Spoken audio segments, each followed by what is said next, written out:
Hello and welcome to round number 9 of the V8 Vets Championship. It is the penultimate round. There is only one more round to go in season number 17 after tonight. And tonight we're heading to the Hockenheim ring in Germany, but it's not the layout you might think.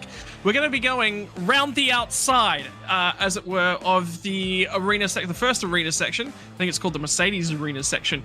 And basically come off the Spitzkehre hairpin all the way along the back straight and down and into turn number 7. That's what we've got in store for you here tonight, Mez. It's an alternative layout, and there's actually a fair bit for us to get through prior to coverage here tonight. I think your favourite things just popped up on screen. Yeah, I'm giggling about that one. But yeah, no, I'm super keen for this one. I was interested to see how the layout was going. I was sort of asking in the chat today as well what people sort of thought.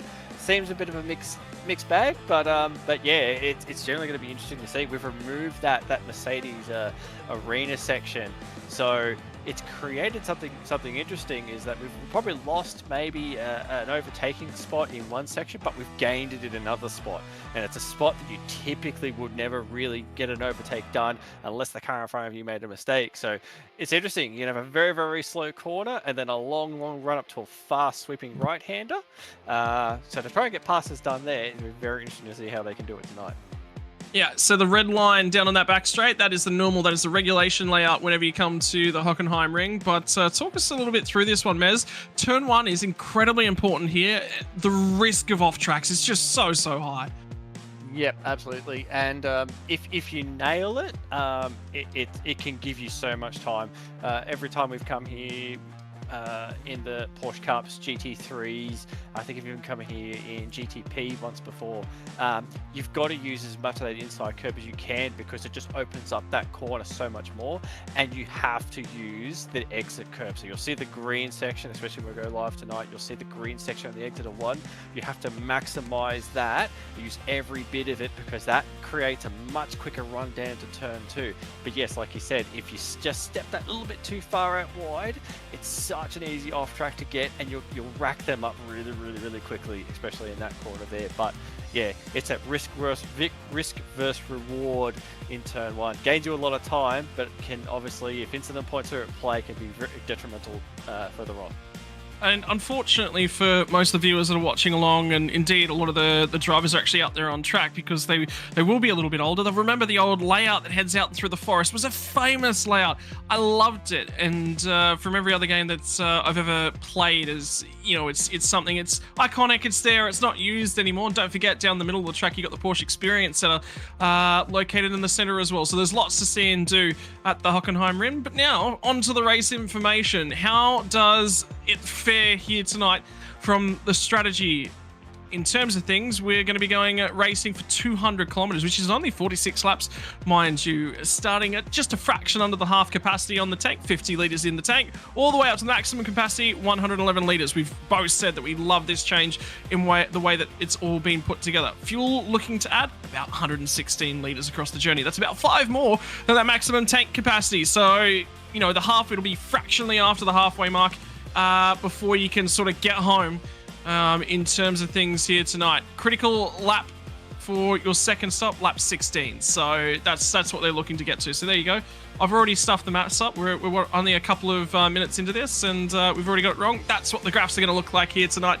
Come in at the end of lap number 2, fill it all the way up. That'll get you through to lap 16, and from there you can run it home. And how you do things in the middle, it's been about short filling this season. Is this a track where you would say there's a potential for a safety car? I get the feeling there is a little bit of that tonight. Yep, definitely the hairpin is going to create some interesting things. Turn 2 is going to create some interesting things. I'd say turn 7 in that arena section, there's probably going to be a bit of action going on there as well. So I think there is a decent chance for a safety car tonight. But given that we've got fairly basically front straight, this run up to 2, the big long run down to the turn 6 hairpin, and then the long run up to turn 7, it's gonna be a very draft dependent track. So I think that you probably might see the temptation to want to go longer, because you can try and fuel save on the car in front of you as well. So it might be a very different strategy. I think we saw a little bit of that in previous rounds, where you basically sit in the draft, can be a big advantage. And yeah, so I think we might see a bit of that play tonight, just with the way the draft will usually play. And it's a very, very short pit transit too. It can, compared to other rounds, fairly short pit transit time. And waiting. There we go. Cool. And now we go into the points as well. So Michael Teliancic leading at the moment, 1,400 points. He's got a 98-point lead to David Kirby. Effectively, it's got one hand on the trophy at this point. Now, we haven't applied drop rounds as yet. Hopefully, we'll try and bring you some live points tonight with the drop rounds included, just to sort of give us a bit of a picture about how we're looking going into the final round. Again, it's all provisional. We can't give you a definite as yet, but Teliancic is definitely looking strong for this championship. David Kirby has popped up a couple of spots, a really strong result last round, picking up a second place. So dropped him up a few spots as well. Ken Ladder dropping down to third, and Darren Lobb dropping down to fourth place. Unfortunate, just rough nights for them. Things just did not go their way. Ken had a drop out, and Darren obviously with an issue on pit lane. Chad Lewis up into fifth spot. Matt Vanderkroon into sixth. Chris Miller has popped up into seventh place. Bruce Tannock was inside the top five. I was rooting for him, and yeah, he's dropping down to 8th place at the moment. So we'll see when the drop rounds apply how it's going. Dean Favell in P9 and Robbie Griffiths into P10.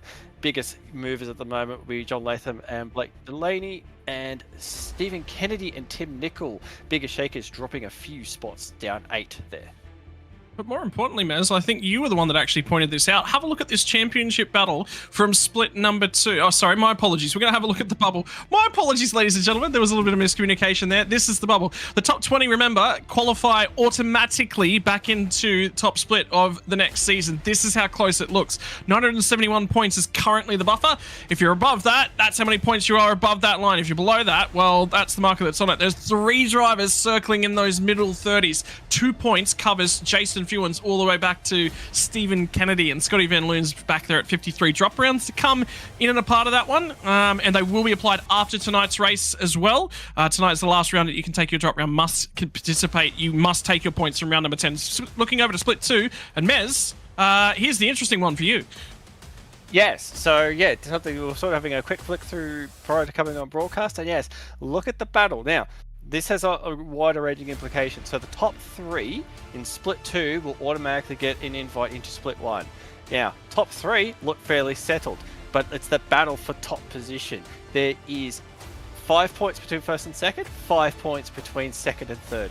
That championship, well, again, we've got to wait till drop points apply, but that championship is going to go down to the wire. So we all talk about split 1. Well, guess what? In the other splits, it's just as competitive as well. Yeah, and then we'll jump quickly to split number 3 before we get into our gridding for tonight's race as well. Just to keep you updated, we did a check-in last week, so it's, you know, just continuing to check in as we continue through the splits. Wayne Shepherd at the moment's got one hand on that trophy. There is 90 points in his favour, but there is a drop round to come. Matthew Stoyles has moved up there into that second place. John Van Ree, would really, really love to see John Van Ree, for all the work that he does in the sim racing world, for all the support he offers to other people. I would love to see a John Van Ree. I think that would be one of the most popular podiums that we would ever see. Lots of moving and shaking in that split as Andrew Johnson drops 3 spots, but have a look how tight it is from 4th place all the way down to 8th place, covered by less than 100 points, ladies and gentlemen, and it's still just that tight all the way down to 9th place. Right, we're going to move into our gridding format for tonight. It's time to have a look at our qualifying results, and I'll tell you what, there's some movers and shakers up at the front here tonight. It's going to be a different front row. It's Jeff Thomas, who does a barnstorming lap, and I can tell you from the server as well, everyone saw that lap, and there was a lot of congratulations, Jeff Thomas. That's a great lap. So good to see you well. And that's what it's all about here at the V8 Veterans. Matt Vanderkroon as well is going to get another front row start, and he's going to be starting off alongside of him. And we'll see how he progresses throughout the night. It's a return to form from Michael Stewart, albeit this time he's chasing a podium, and the guy off alongside of him, Damien Cairns, he's already picked up one this season, and that was another popular race there as well. So a lot of drivers in the top 4 looking to grab another podium finish towards the tail end of this season. Ken Latta and Dave Kirby, these two are squabbling for everything in terms of championship. They'll be squabbling off of row number 3 on the way to turn number 1. Chris Miller and Bruce Tannock are going to 7th and 8th positions, and Mez will have his eyes glued to the 1, 2, 3. John Latham won last week and indeed has been consistent again this season inside the top 10. He'll be looking to grab a few spots off Scotty Van Loon, another good qualifying performance for the 410 entry. Back outside the top 10 now, it's Craig Friend and his return to the series. It's good to see Craig back as usual, off alongside David Nash and the other of the Mag and Turbo Motorsports entries. And row number 7 is going to be Dean Flavel. Another strong qualifying performance for him, was lurking in and around that 10th place last week from Circuit to Jerez, off alongside of Stephen Kennedy.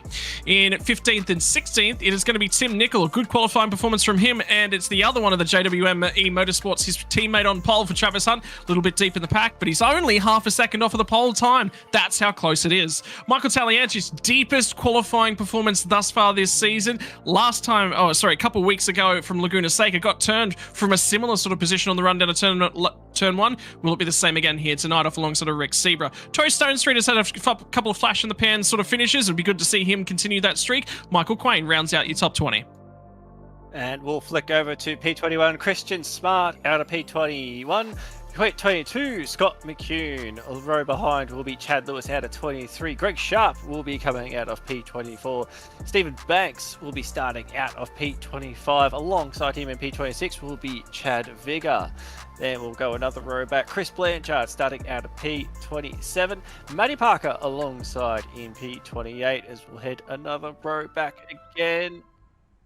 No, it's all gone bad. We'll flip through. Jamie McKnight in P29, Damien Cross in P30, Robbie Griffiths in P31, P32 for Darren Goosey, Top Duggan in P33, Dan Hall 34th, Brenton O'Brien P35, 36 will be Stewie Hall, 37th would be Simon Hederscheit, Paul Burns 38th, Peter van der Kraan in 39th, and Darren Lobb P40 in this one with Big Oo, and Jason Fuhren starting off the back in P43. That is a long way to go, and I can tell you from the back row of the grid, they have got a kink to start off of. So as the revs begin to rise, the guys are at the front end of town, 200 kilometers here from the Hockenheim ring. It's the long layout. There's potential for overtaking down the back straight, and there's going to be a few drivers at the front and the rear that get bad starts. Who's going to get a great start to the run down to turn number 1? And it is going to be Jeff Thomas who leads us away. Matt van der Kraan manages to slot in. They're still side by side for 3rd and 4th as Stewart and Can still go side by side. Huge contact and a car in the fence. It's Bruce Tannock out of the top end of town. There's a huge check-up in terms of things. I think Lobb nearly got caught up in a part of that one as well. Indeed, it was Darren Lobb who's facing in the wrong direction. A big old slide for the 990 entry. No damage to that car. Robbie Griffiths and Todd Duggins, the other couple that are involved in the turn 1 lap 1 incident, and they'll all try and file themselves away. And I got a message from Darren Lobb prior to us going live, and he said, yeah, look, I was trying to get things going tonight. I don't know if I'll be talking to you at the end of the show. For Dave Kirby, it's tumbling down the order for him here as well, and that could have championship implications as well. From 6th place on the grid, have a look at the check up at the hairpin. They're 3 wide on the run down here for lap number 1, and now it's coming over the back straight as well. Will they be able to sort themselves out, Mez? It is chaos when we head to Germany, and it's chaos at the Hockenheim ring. Yeah, this is kicked off big time, but it's just so crazy that we were sort of talking earlier about the championship battles, the people that are battling for 2nd and 3rd, battling to stay inside the top 10, they all seem to have found themselves getting involved. Talianchich down the inside in the arena section. He's going to move up another spot into P10. So Talianchich already on a massive move up into P10, started P17. So this has been a magnificent effort there. He's got Scotty Van Loon not far in front, but it's crazy. Yeah, this is Tim Nicol, Van Loon, but yes, it's just a mental start, and it all kicked off when they got into turn 1. It started to carry around a bit. There was a few other cars that were sort of jostling for position, very sideways for Nicol through turn 1, trying to use every bit of it, but yeah, it's just a crazy way to start this race tonight. I went back and had a look at what happened to Matt van der Kraan, because he was in 2nd on the run down to turn number 7. It was a pinch break when he got to turn 7, ran straight off, managed to rescue it and managed to hang on to P number 4, but that could have been disaster. In the meantime, though, it's going to be Michael Stewart, who's the first guy to seem to try and apply pressure to the rear bumper of Jeff Thomas. If he can get this car off of the Spitzker hairpin, potentially there's going to be an overtake, and now it's the long run. Listen to them as they get through the gears. They wind these cars up and the draft really comes into things. Potential for a lot of overtaking, and I think there's more chaos and more drama at the tail end of the field. Indeed there is. Was that Craig Friend around? No, it was Michael Quain. It was another one of the WKMP, sorry, my apologies, the old mate and sons, Chubby Buns entries. Craig Friend, one of them. Michael Quain, one of the others. Yeah, well, we're sort of waiting for that to happen. They did a fantastic job to get through the hairpin the first time, but there's always going to be an opportunity that there might be a little bit of an incident in that hairpin. We have seen it there, but it doesn't look like it's caught up with a lot of drivers, and they've all managed to sort of keep going. But it's created, there's a lot of little battle packs that are really starting to form. Like, look at this train at the moment. There is a massive train of cars right behind, and we can see actually even up front too. Michael Stewart just punches in the fastest lap of the race at the moment. But look at this train at the front. There's a whole group of them. You see Ken Ladder trying to jump the gap. You got Matt Vanderkruijs in P4 as well. Damien Cairns not far behind. And then as soon as you go behind that little group, there is another train of cars as well. So there's all these little groups that are starting to form, these battle packs. What's this? Check out Scotty Van Loon. Sorry to steal your thunder a little bit there, Mez. From 10th to 6th. That's his best. That's the best he's ever run in the V8 Veterans. This is the best drive that he's had ever so far, and I'm pretty sure I just put a curse on him. We know about the... Oh, more contact. Oh, big lock up into the hairpin. Lots of contact. Trying to catch him. Who was that? Travis Hunt. And I think it was Taliancic. Oh. Craig Friend. Oh. Craig Friend is a car that's often smoking to the side. He's done. That is a toasted engine. Absolutely toasted. That thing is cooked. It is smoking. It is a very long trip back to the pit lane. I think he hit the outside barrier. There was a lot of contact, a lot of dramas going on in the background. We're going to have to get a replay of that because something has kicked off, and it's that mid-pack battle that you talked about, the snake on its way down and through the hairpin. They're nearly 2 and 3 wide every single lap thus far on the way down to turn number 6, and, well, it's going to end in that way, doesn't it? Yeah, I just went back and had a quick look myself. That was actually Travis Hunt in that caused that accident. He just completely missed the brakes. Oh, looks like we'll have a look at this quick look on replay, but watch Travis Hunt from behind. He just does not get the car stopped, and he's just trying to... Something's failed. Something's failed. Yeah. Yeah. Safety car's doing deployed. And we are past lap 2, so there will be compulsory pit stops. You get the feeling for a bulk of the drivers. Like... I just don't see. If you're down the back, if you're in Darren Lobb's shoes, I think you stay out. Because he's got no track position. He's in 30th, and there'll be a couple of drivers that are down there. Bruce Tannick's another one. Taliancic has made his way from 17th to 9th with a little bit of keeping himself out of trouble. Tim Nicol, by the way, is up a number of spots as well from 15th to 8th. There's been a number of mover and shakers in these opening couple of laps. Cairns has dropped 1. Vanderkruijs dropped 2. Ken Ladder's gone from 5th to 3rd. And for these guys, they're cracking on because they are desperate to get back to the pit lane. I get the feeling there is going to be a bulk of drivers entering the lane this lap. Yeah, I feel like, yeah, they're going to have to pit. I think we've tried this before. I think it was at the start of the season. We tried to pick this sort of, oh yeah, stay out, get track position. I don't feel like it's ever worked before, and I'm not sure if it's going to work now. But yeah, you can see there's a whole train of cars coming into pit lane. Somebody's going to try it, surely. Oh, we hope so. We'd like to see someone give it a crack and see if they could do it, but I'd almost imagine, and a lot of those guys down the back too, like I understand what you're saying about trying to get track position, if they were involved in an incident and there's been some heavy contact in those incidents that we've seen, they're going to want to get a fast repair, get a clean car again, reset, go again. Trying to stay out there with a limping car and try and take advantage of it, I don't think that's going to work too well in your favour, but by the looks of this, everyone has gone to the pits. Michael Stewart is underfilled. Now, hang on. What's going on there? Is it underfilling? Yeah, indeed it is. So, Van Luna's underfilled as well. So Michael Stewart is stopped for a very, very short period of time. 16.7 seconds. Now, he's going to have to pay that back, but he's got track position. Vanderkruijs grabbed track position. Thomas has filled the thing and gone back to 4th. Now, that's not a bad position to be in if you're in Jeff Thomas's shoes because you can't put a foot wrong from here. You've got fuel over everyone else. But Michael Stewart's just from 2nd place. I get the feeling he is now sitting there going, I probably should have added 3 or 4 more seconds worth of fuel. Yeah, we'll see how it plays out. It would work if he was trying to maybe fuel save a little bit, but yeah, I don't think it's going to work out too well, especially if you're in the front of the pack, because you are going to need to sort of obviously take more fuel later on as well. And even then, like you look at Scotty Van Loon, who's popped up into second place, so he's done a shorter stop as well, about 3:37. Jeff Thomas has done about 31 seconds in that stop as well, but everyone else seems to be sitting in between that 25 and 30 second mark. A bit further down the pack, you get a few drivers that have done 32-second pit stops. It's sort of where the average in a couple. Darren Lobb's at a 37-second pit stop, so Darren Lobb's taken a lot of fuel on board that car in that first stop, potentially just topping the thing right up, because they do start about. They've burnt probably about 4 laps, so I'm going to assume they've probably burnt close to about, they have 35 litres in the tank, so that'd be very close to a full tank. So he'll be running very deep, but yeah, everyone seems to have just topped the fuel up enough to just get a bit further into the race.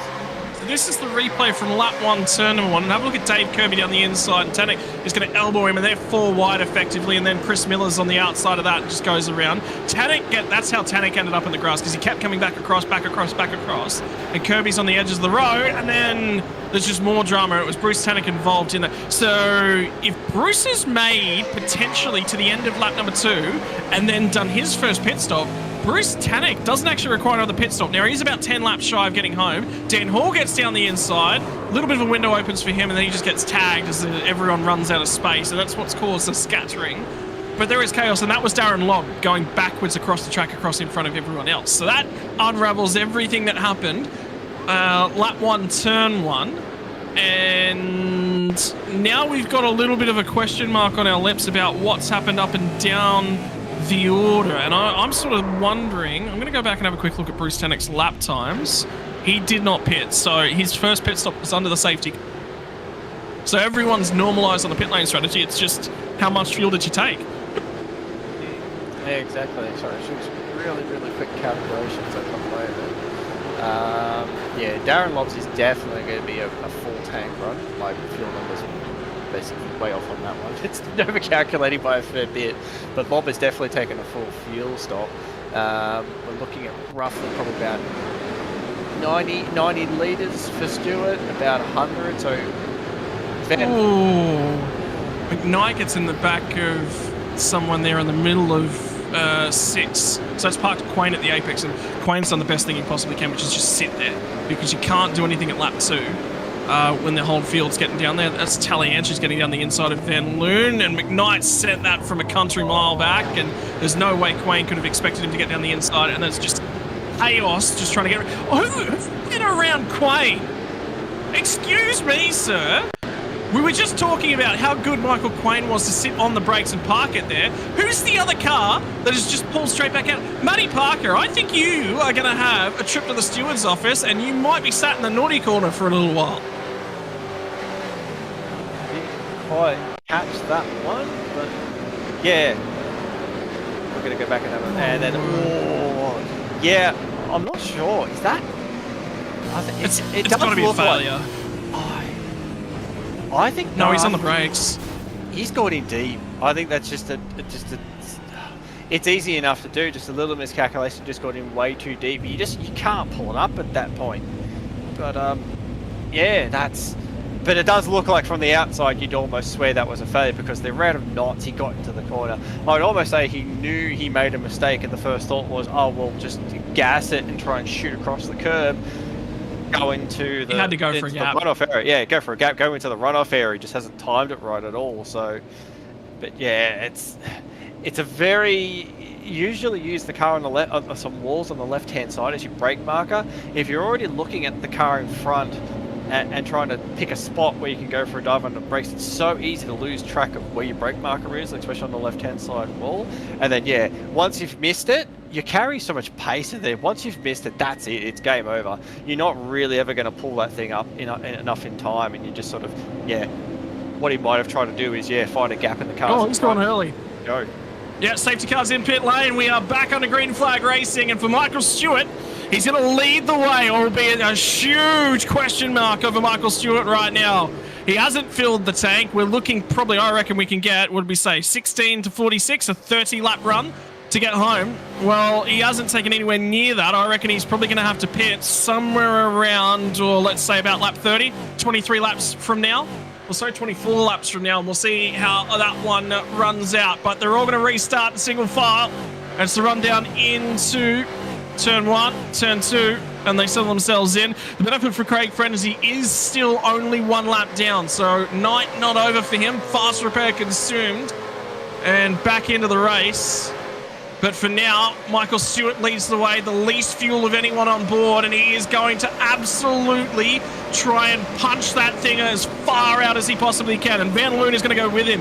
Van Loon has got a little bit extra fuel on board. The pit stop for him was about 4 seconds longer. Van der Kraan was another 3 seconds, and for Jeff Thomas, he was 15 seconds, I think, longer in the lane than Michael Stewart. So for him, it's a lot of fuel on board, a huge amount of fuel on board. Can he manage to stay in the draft and go with these guys? And you know what? I reckon Damien Cairns is actually coming back at him and might have a go. He's about to drop the draft and Matt Van der Kraan ahead of him. Then this is trouble now for the 43. Qualified on pole, has got pace here. And right now, he's lugging around a huge old tank full of 111 litres of go-go juice for Jeff Thomas. Yeah, absolutely. And Michael Stewart has really just bolted out of the gate at this point. He's got a really, really good start. Bolted out to a 1.3 second lead at the moment. This is what Michael has to do. Like, when you're significantly under fuel compared to the guys around you, now it's just use that clean air. We'll have fresh tyres as well. Just use the clean air, fresh tyres, and just absolutely go. Try and build yourself as much of an advantage as you can. And we started to see right before the safety car happened, Stewart was really starting to get on the back door of Jeff Thomas. So there's definitely pace in that car at the moment. So now is his opportunity. He's at 1.5 seconds. He is absolutely wringing this thing's neck at the moment and pushing out a massive gap. Meanwhile, our pole sitter, Jeff Thomas, is under a lot of pressure from Damien Cairns at the moment. I wonder whether or not Cairns might be fuel saving just a fraction behind him and say, hey, this guy's got a whole bunch of fuel on board. Van Loon makes a mistake as they get down there and into the hairpin. Van der Kraan's going to get by Van Loon, and that all of a sudden buys Jeff Thomas the draft back once again. So it's going to be Van Loon from second back to third, and Jeff Thomas has got an opportunity here to stay with these guys this time. He's got to get across. He's got to get in that draft and have a look at the train of cars that are going with him. It's from second all the way down to 8th. And Brenton O'Brien's on the radio as well. There's another incident down at the hairpin. Oh, we got Jason Fewens, but looks like he was stopped right in the center of the hairpin. You see Brenton O'Brien, yeah, he's on comms at the moment trying to get an incident looked at. Wonder what's happened there. There was a lot of smoke.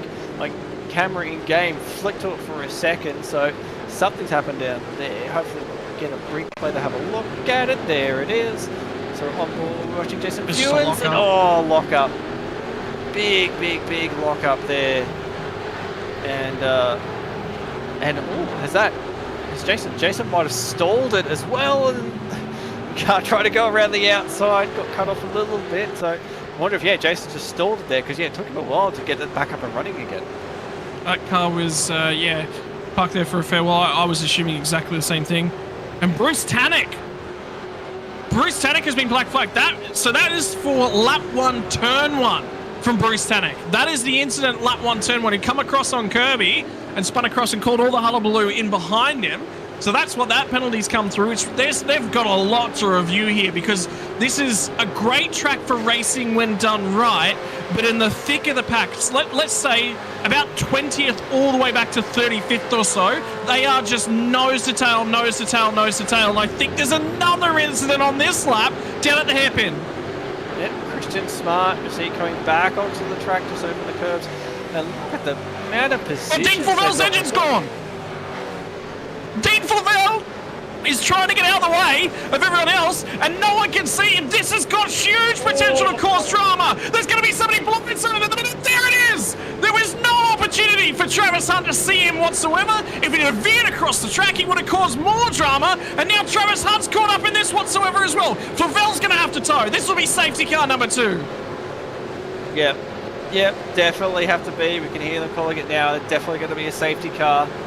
That was just massive. I wonder if the engine going was related. Yep, there's a safety car call. What if that engine going is related to that contact that happened up at the hairpin, because it's very odd time for that engine to expire. Well, for Michael Quaid, he's going to get in. This is his second compulsory stop. We're still 5 laps, 6 laps shy of the Morgan window, so we're nowhere near it. So, oh! And there's another car missed their braking marker on the way down to the hairpin. Is what's caused that.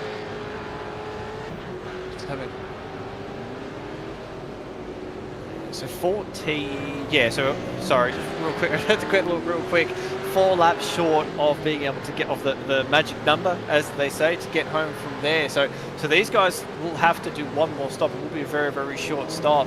But good timing from a lot of these guys to get him now, top the tank up and go again, especially those that are a bit further down the pack as well. They're going to Who's coming in? That's the big question. That is the big question. Who is going to come in here and try and take it from here to the end of the race? Michael Stewart is not going to take it, and you don't blame him because he's got more fuel to add. He needed to punch out as far as possible. Another safety car was not what he was looking for. So, no takers in the early part, and I think the top 10 have all gone on through. Who's the first car that's going to come to the pit lane? Someone's going to do it. And again, if you're at the tail end of the field, I think if you're a Darren Lobb, you're potentially a Bruce Tannock. Bruce Tannock did come in and serve his penalty, so he's going to have to come back and serve that one. If the safety car was called, that won't be valid, but I don't know. The stewards have got a lot on their plate here tonight. Brenton O'Brien is coming in for the second of his compulsory stops. And you know what? He's the only one. He is the only one.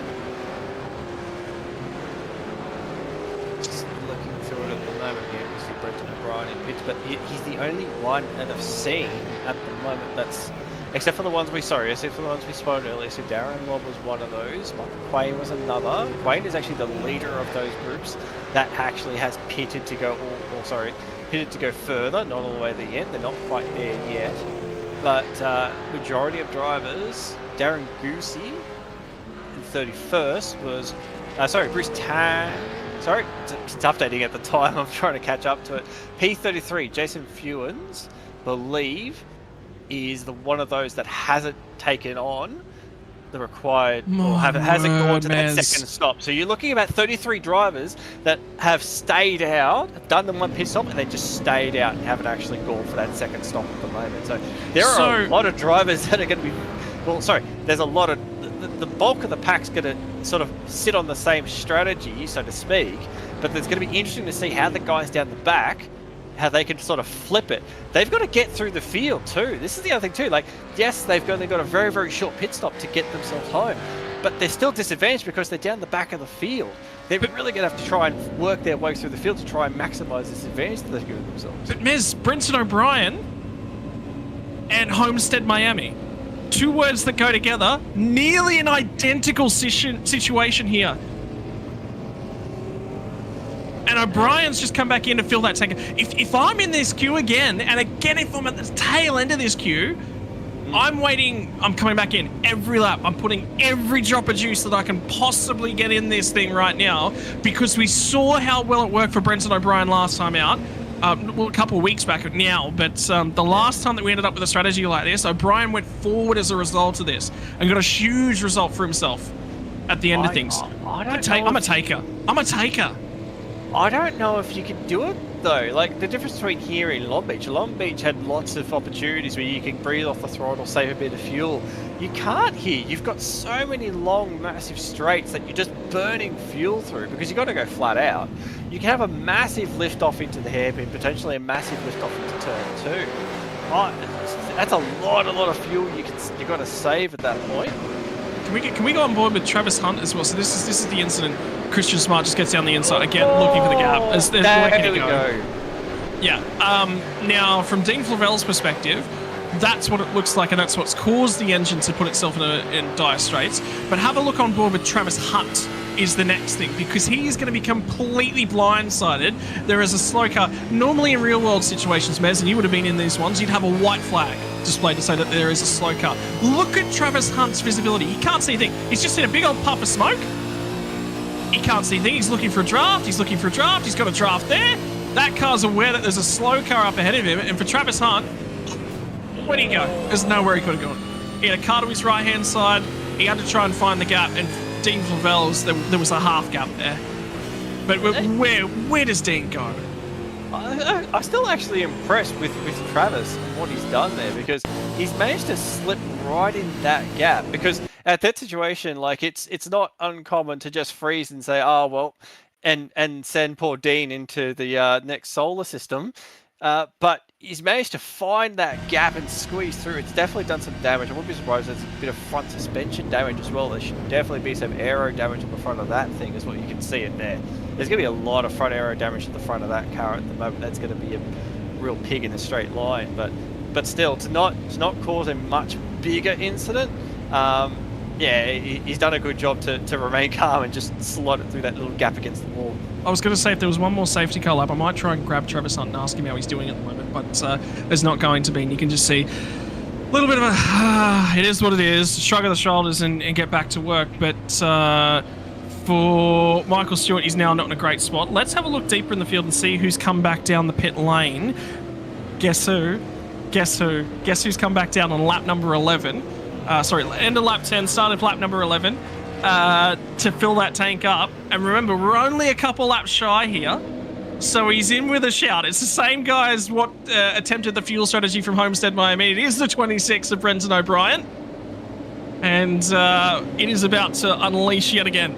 From a track where I thought, hey, this layout's probably got a little bit more racecraft in it, it's got a little bit of potential to overtake compared to the one with the arena section. They're all going to tidy up as they come on in, and for Michael Stewart, he's holding them, he's held them for a very, very long time this time, and he's gonna shoot finally.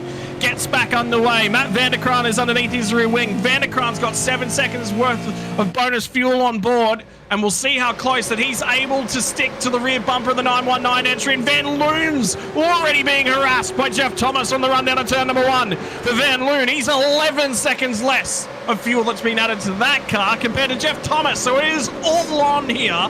And for Damien Cairns, could he have a sniff of a second podium this season? His first ever V8 Veterans podium earlier on in the season at Monza. Could it be 2 in season number 17? My word, there's some spice in the curry tonight here, Nez. Well, he's definitely in a really, really good spot at the moment. Van Loon sitting in P3. You can see some guys, Jeff Thomas in the background, just poking their nose out a little bit, just getting a bit of a reference from the corner. You can see Ken Latta in the background. Talyancic getting moved down the inside. I think it's Chad Fig. Big lockup of cars. They're squeezing through. There's a bit of a checkup on the inside. Another, I think that was Bruce Tannock going for a move down the inside. Darren Lobb there we saw as well. And then there's Brenton O'Brien. Will the fuel strat play into there? Talyancic's up into 10th spot. We saw that battle going into the hairpin as well. But Matt Vanderkraan at the moment does appear to be going with Michael Stewart at the moment. I just had a real quick look as well, just from coming back from safety car. Now, based on the fuel numbers, I've projected that roughly pit lap 20 is when we might see Michael Stewart come to pit lane. We're on lap 13.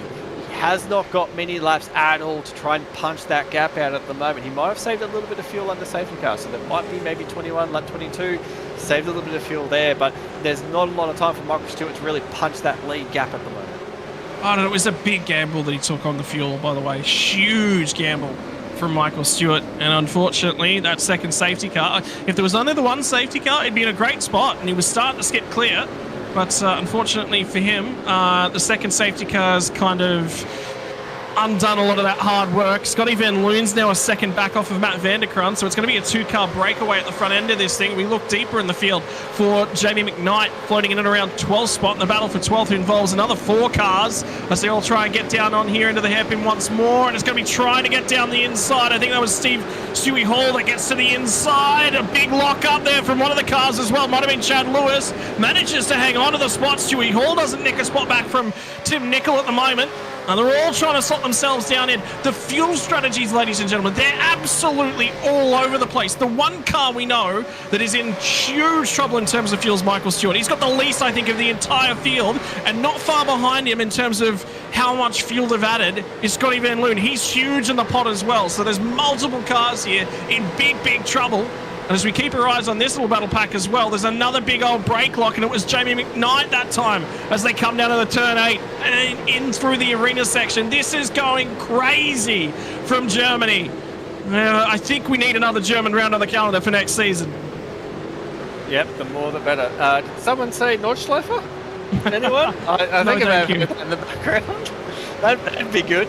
But yeah, this pack at the moment, they're running through turn 1. We've got Travis Hunt, Stephen Banks at the moment, this battle for 25, 26, and it's a big run through right around the outside. Travis Hunt's going to go right around and take that position. That is a very good use of that extra runoff area, and that's the stuff you can do as well, because there is a little bit of that runoff area, like what I mentioned earlier. There's a lot of that green runoff area that you can use as well. And you can see that's a very, that Tim Nichols as well is being swamped at the moment. You can see that the left side front of that car, there is no front bumper on that left side. More contact. And it's going to be, I think, Rick Zebra that's gone around, and there's another car that's been involved in it. Now they all scatter as they get down to the hairpin down here. And it's Stephen Banks that's been turned around as well, and he's missing the rear boot. And they're all on the radio as it comes in. And Matty Parker was involved as well. The two cars are at the back there, Steve Banks and Rick Zebra. And it's a track known for the historical Formula One races, but I just get the feeling that Hockenheim has never seen anything quite like this. No, definitely not at this point. Brenton getting swamped in through that, heading through turn 7 up to turn 8 as well, to bring us position there. We've seen if the fuel strat has kicked into gear at the moment, but we're just noticing on the left-hand side when you're looking at our timing tower. If you start looking around P6 down, there's a lot of positions that people have gained. Jamie McKnight's up 17 spots up into P12. Your favourite person in the world, Scotty McCune's up 14 spots into P8. These are guys that look like they're just staying out of trouble. They're just biding their time, waiting for everything else to happen around them. And they're just gaining spots out of this at the moment. And Jeff Thomas is going backwards on this fuel strategy, by the way. Look at the cars that are swarming him on the run down the hairpin. Nash gets to his inside. Nash bumps the rear corner. They all manage to come out the other side, and Scott McEwen gets away with the position as well. So all of a sudden, Jeff Thomas has added 7 or 8 seconds worth too much on the fuel, and he is just going backwards. Yeah, Talianchic's trying to make his way through as well. Up another spot. Chad Vigor having a big look as they run in. He pinched the inside tyre as they ran in. But Scott McEwen up another spot into P7, but he's going to have this group all over the back of it at the moment. Our pole sitter just has not been able to fire after this after the first safety car.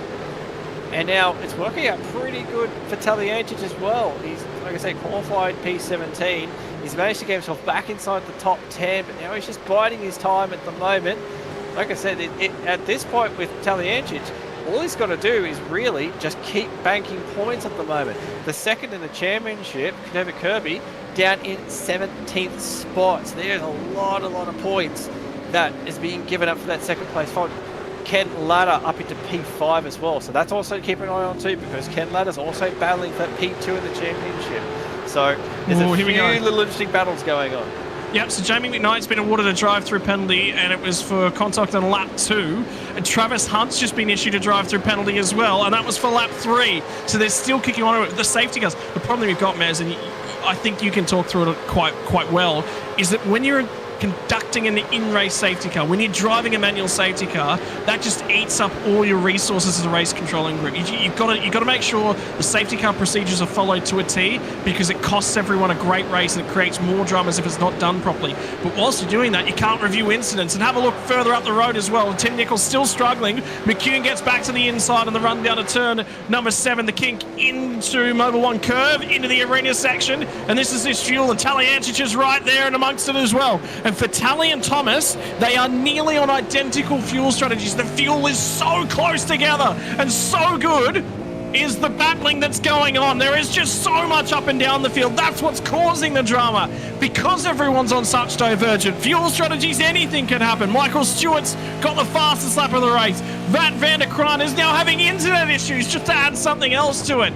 My word, ladies and gents, I think at this rate I'm going to have enough curry to get me through to season 18. Dear Lord. And even then, we're just quickly speaking about Scott McEwen, and there's Talianchich with a big move up into turn 2. He's locked the inside, so that's allowed McEwen back down the inside.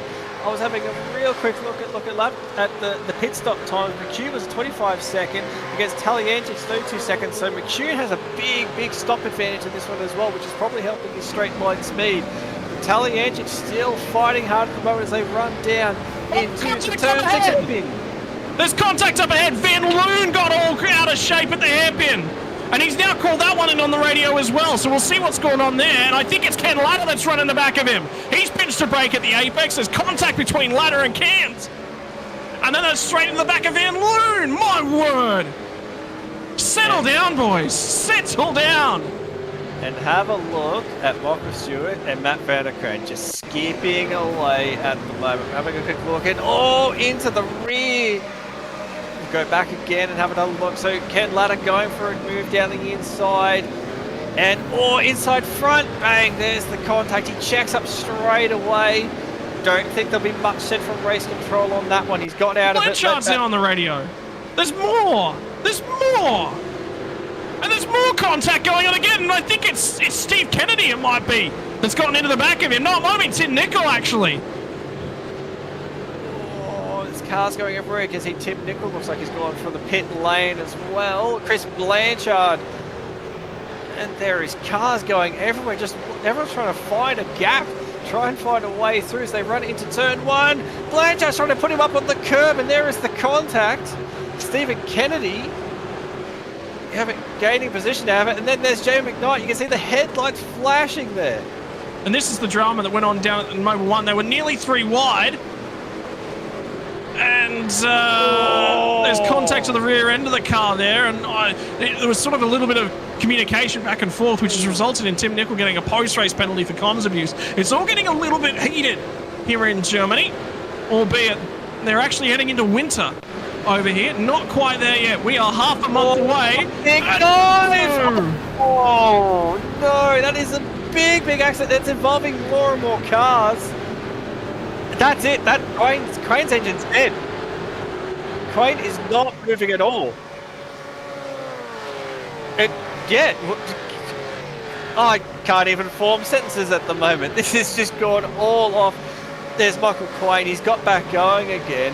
But Kennedy's actually managed to keep going too. After being center punched so hard into the hairpin, Stephen Kennedy's managed to keep going.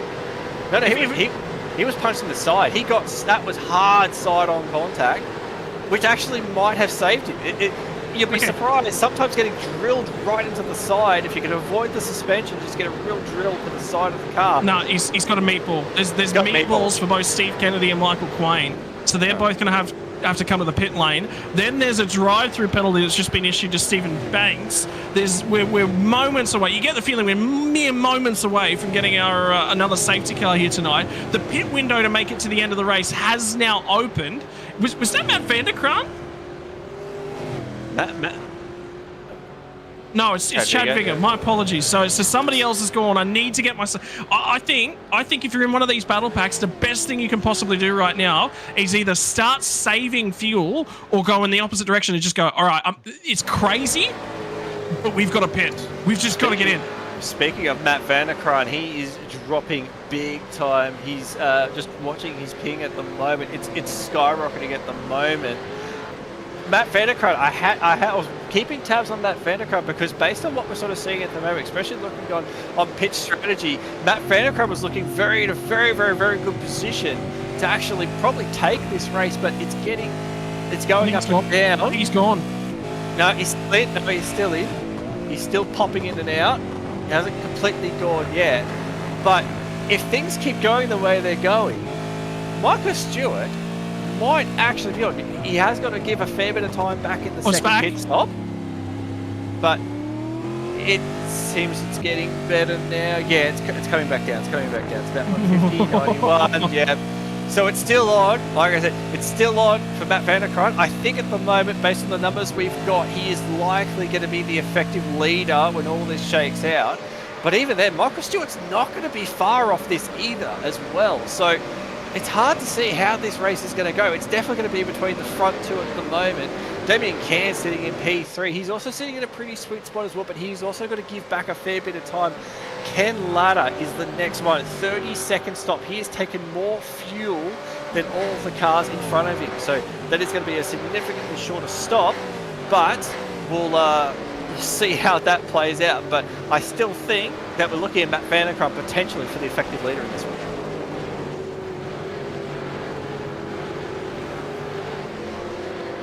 My word.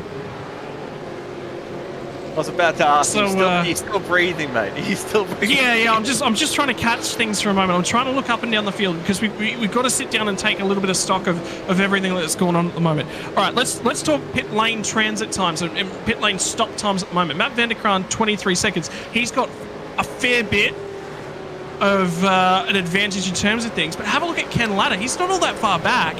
He would actually be, he's got to be 6 seconds back from Matt Vanderkruijt. At the moment, he's only about 4.5, 5 seconds. So at the moment, that would be in Vanderkruijt, sorry, not in Vanderkruijt's favour. It would actually be in Ken Latta's favour to pop back out ahead.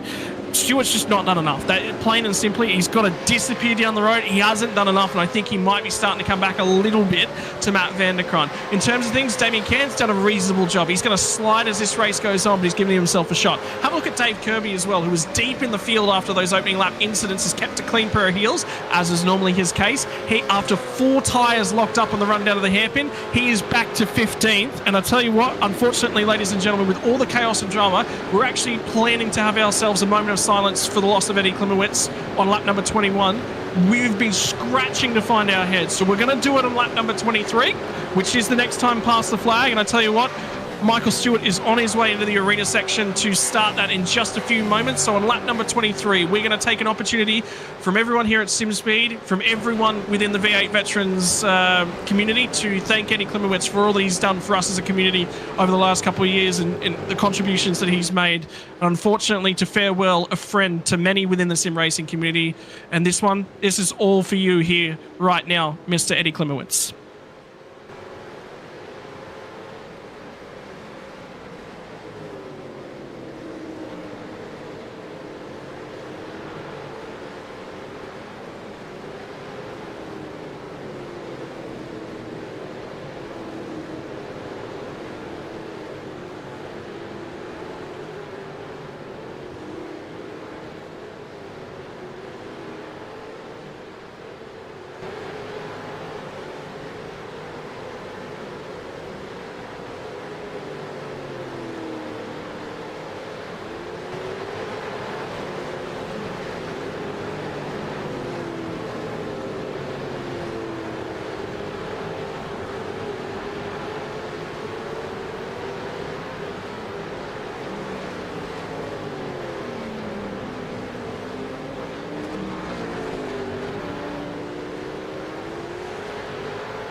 thank you very much for joining us as we celebrate a friend of the sim racing community. He was a big fan, and he supported us from the stands, and it felt right that we should have a moment of silence for Eddie from the stands. And we hope, EJ, you're watching along and you're enjoying sim racing, mate. So his only father leaves behind a loved member of the community, and for the Fishy guys who were closest to Eddie, but everyone who contacted him always felt loved and felt appreciated. So thank you very much for allowing us to partake in a moment of silence as we farewell a friend.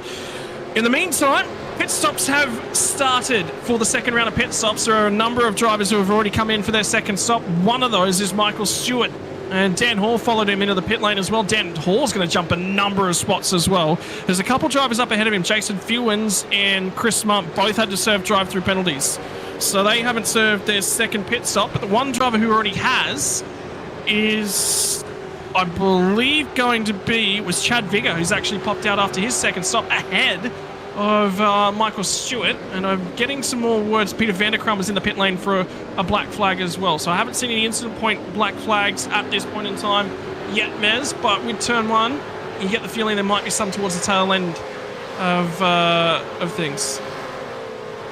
Yeah, I'm just still scratching my head at the moment. I've just been trying to put some other information together, especially when it looks at and we'll get you pictures back as soon as we can. We seem to have a little bit of technical difficulties at the moment, so we'll try and get you pictures back as soon as we can. But yeah, sorry, just scratching my head at the moment, just trying to put a lot of these field numbers together, because we are very much all over the shop. Damien Cairns has come to the pit lane. Don't hate that strategy from Cairns. Yep. I just had a thought for a second. You ever watch... Obviously, everyone watches the 24 Hours of Le Mans. You ever sat there and listened to radio... Come on!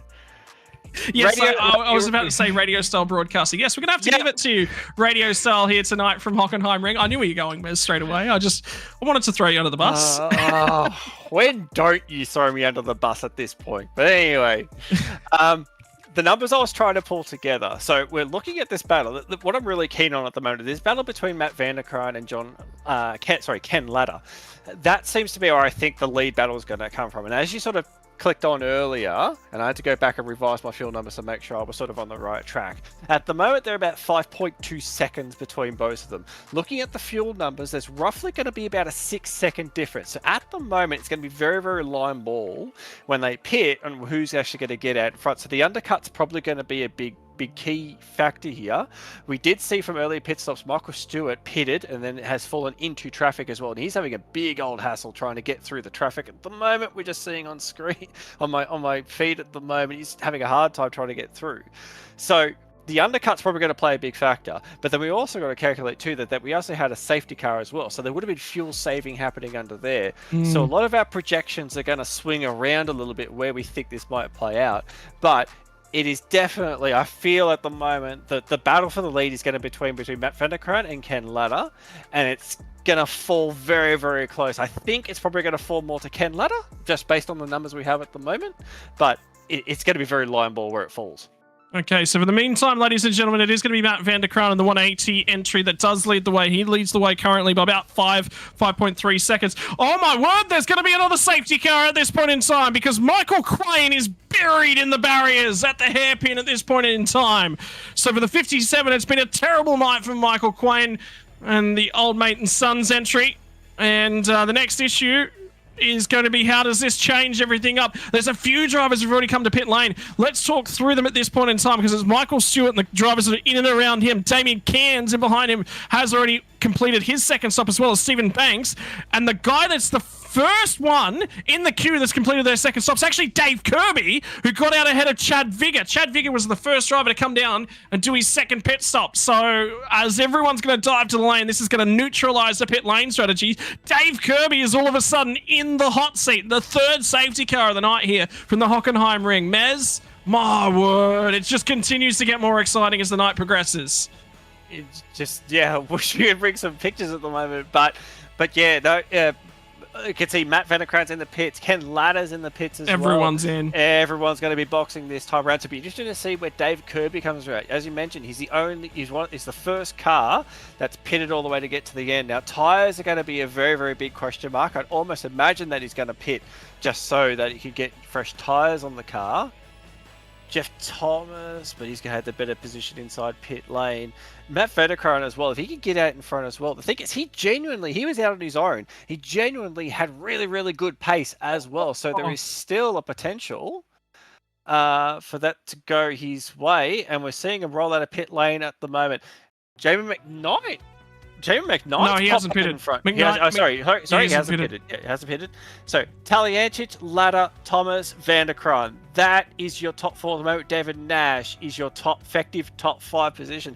So that has flipped completely on its head. We completely didn't calculate Taliancic into that one as well because he's popped effectively into the race lead. Well, the other problem is that now race control's got a difficult continuation of the night on their hands because safety cars tend to breed safety cars, and it's been a very, very busy night at the office. So anyway, as it stands, ladies and gents, the safety car has come out. We've had to do a swap of safety cars. The other one ran out of fuel, shall we say, and unfortunately they haven't been able to get that car back out, so there has been a slight colour change in the safety car. If the eagle-eyed viewer among you would have noticed that. For Jamie McKnight, ignore him out of the standings. He is plus 28 at the moment, but it's going to be negative everything as he'll be put to the tail end of the field when he has to come down for his final stop of the night.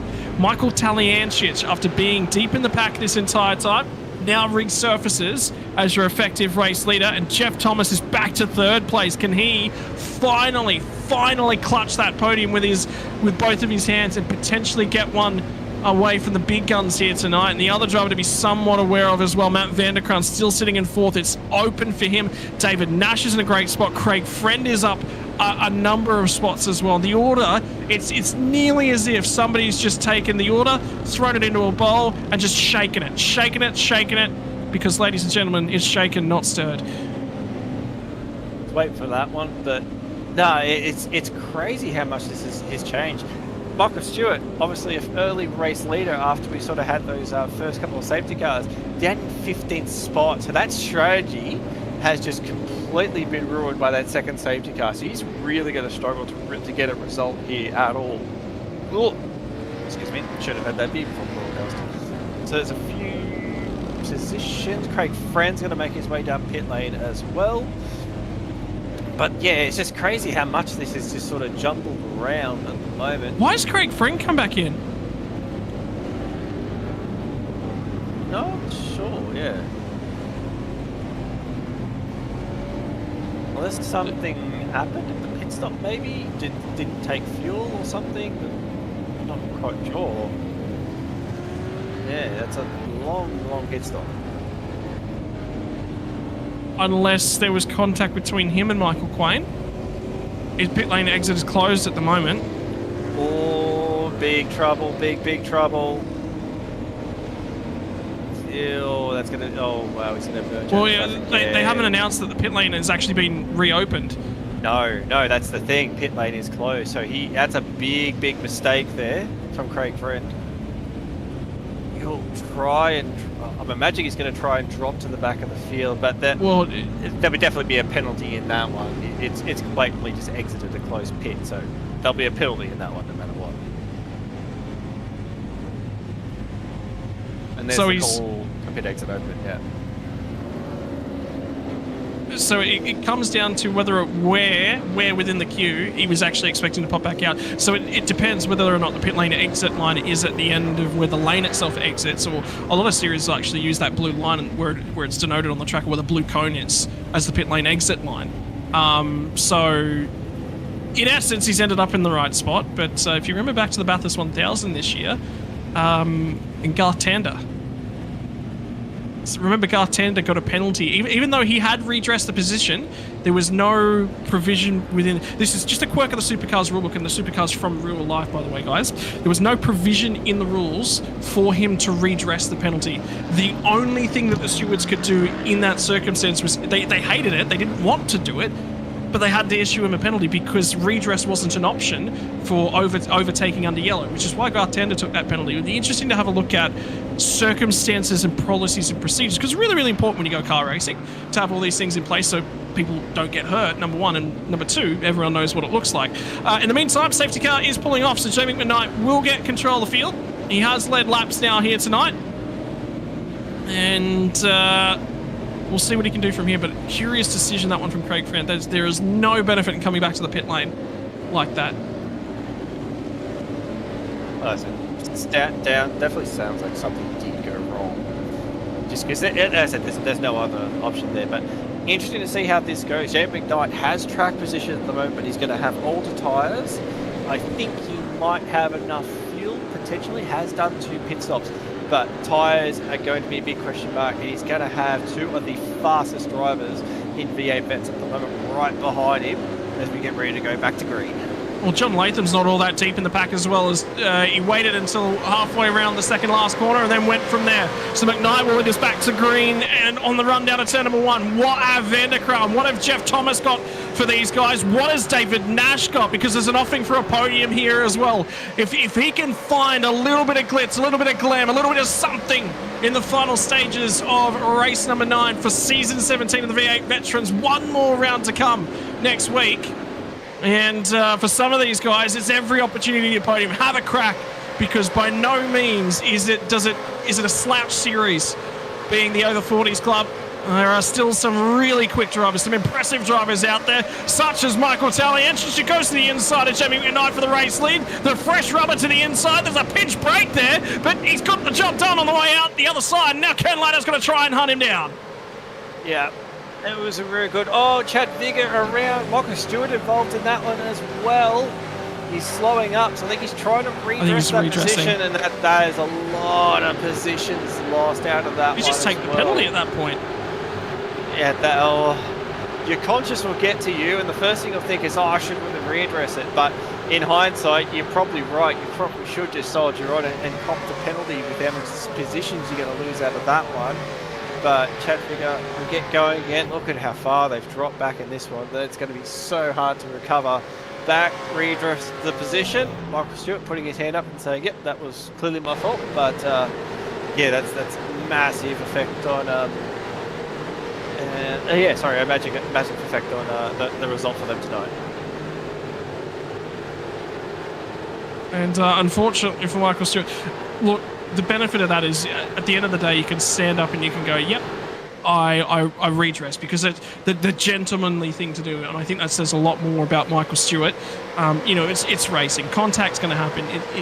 You can't get it out of the sport. It's always going to happen. In the meantime, Ken Ladder's got his way by Jamie McKnight, and now McKnight is going to sit there and they'll see what they can do. So for Ken Ladder, the job is in front of him, and for Jeff Thomas, the job is now down the inside. It's the 43.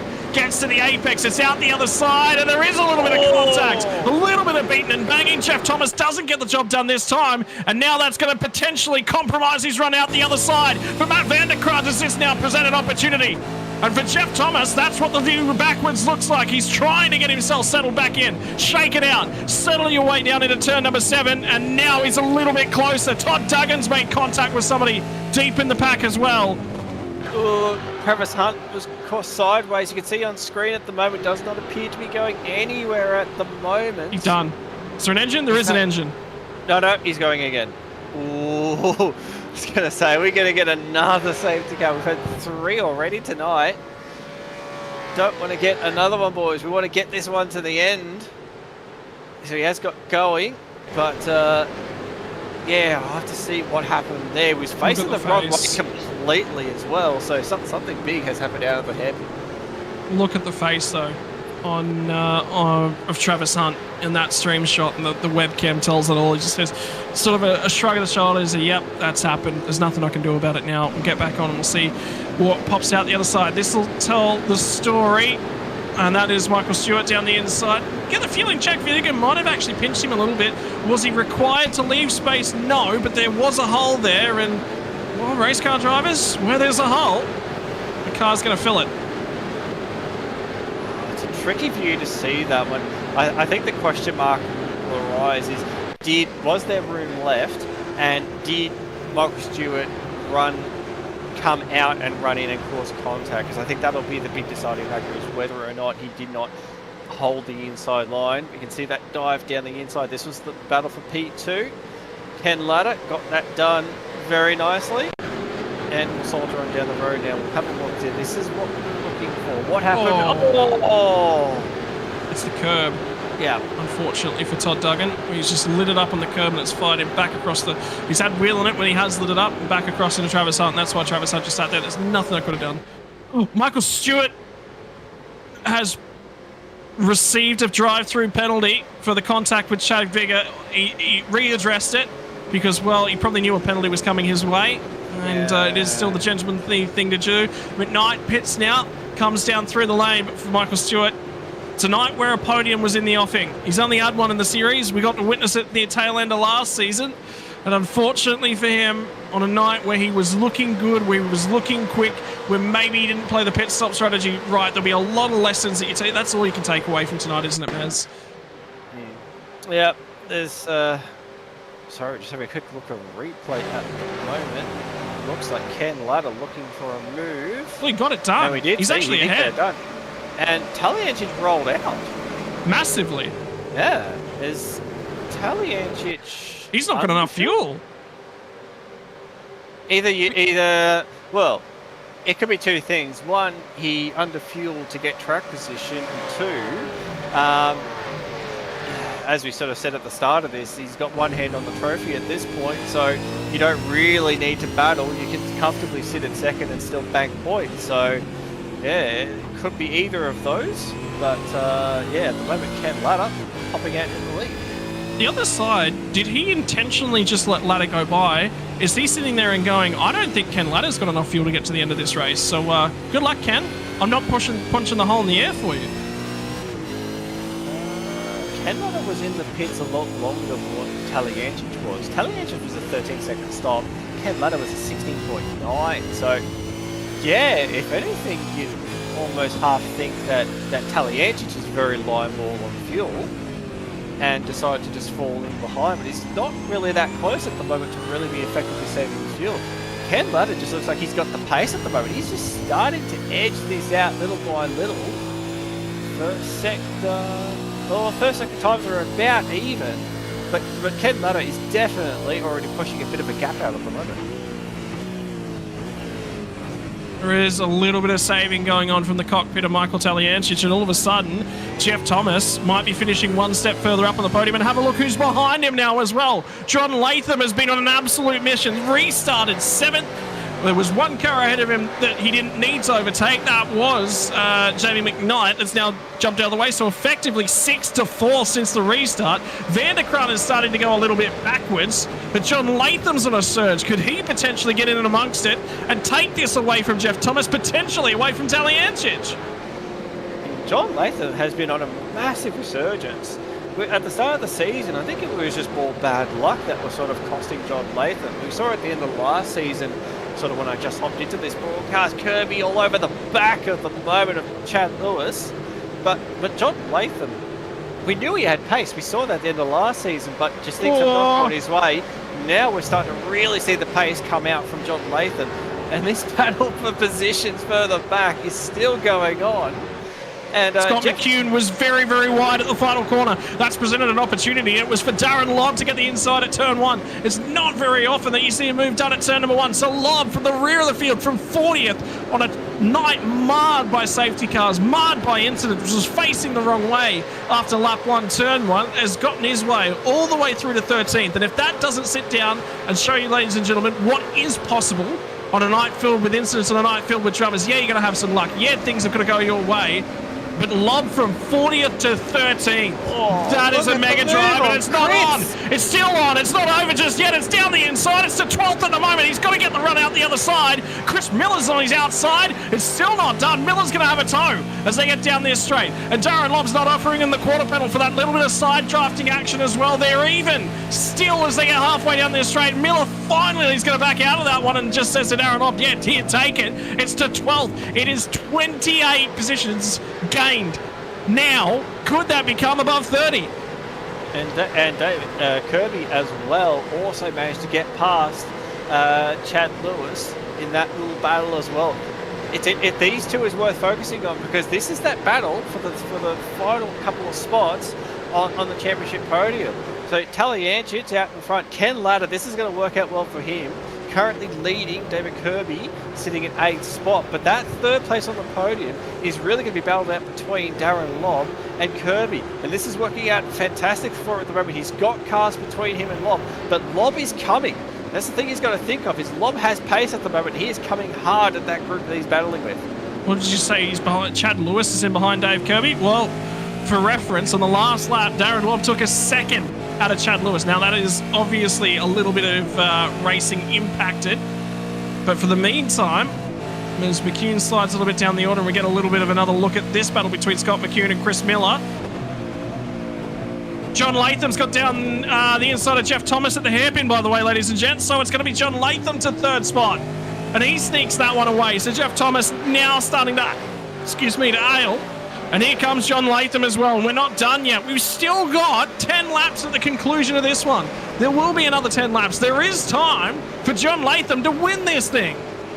Damien Cairns getting on the inside and past Chad Lewis also. Chad Lewis is starting to really drop backwards. Darren Lobb is the next car in line. And Darren, like I said, he's got killer pace at the moment. He is just going to be all over the back of him. I don't think it's going to be very long before Darren Lobb is passed as well, and then going to be chasing after Damien Cairns. Kirby's got to get the nose down and really try and chase after Stone Street, which is not far off. He's actually not far from that lead pack at all, so this is a really good recovery as well. David Kirby did qualify down the order as well, not his best qualifying. So there's still an opportunity for Kirby to bank some solid points in this battle for top 3 in the championship. I tell you what, for Dave Kirby, that trip through turn 1, wiggling all over the place. Those rear tyres starting to feel a little bit second hand. Now, is Darren Lobb going to line up Chad Lewis at this point in time? Good exit off of 2. Great exit off of 3. He is closing just a little bit. Now the draft will start to kick in. Are they going to hit the rev limiter on the run down to turn number 6? Is it going to present an opportunity?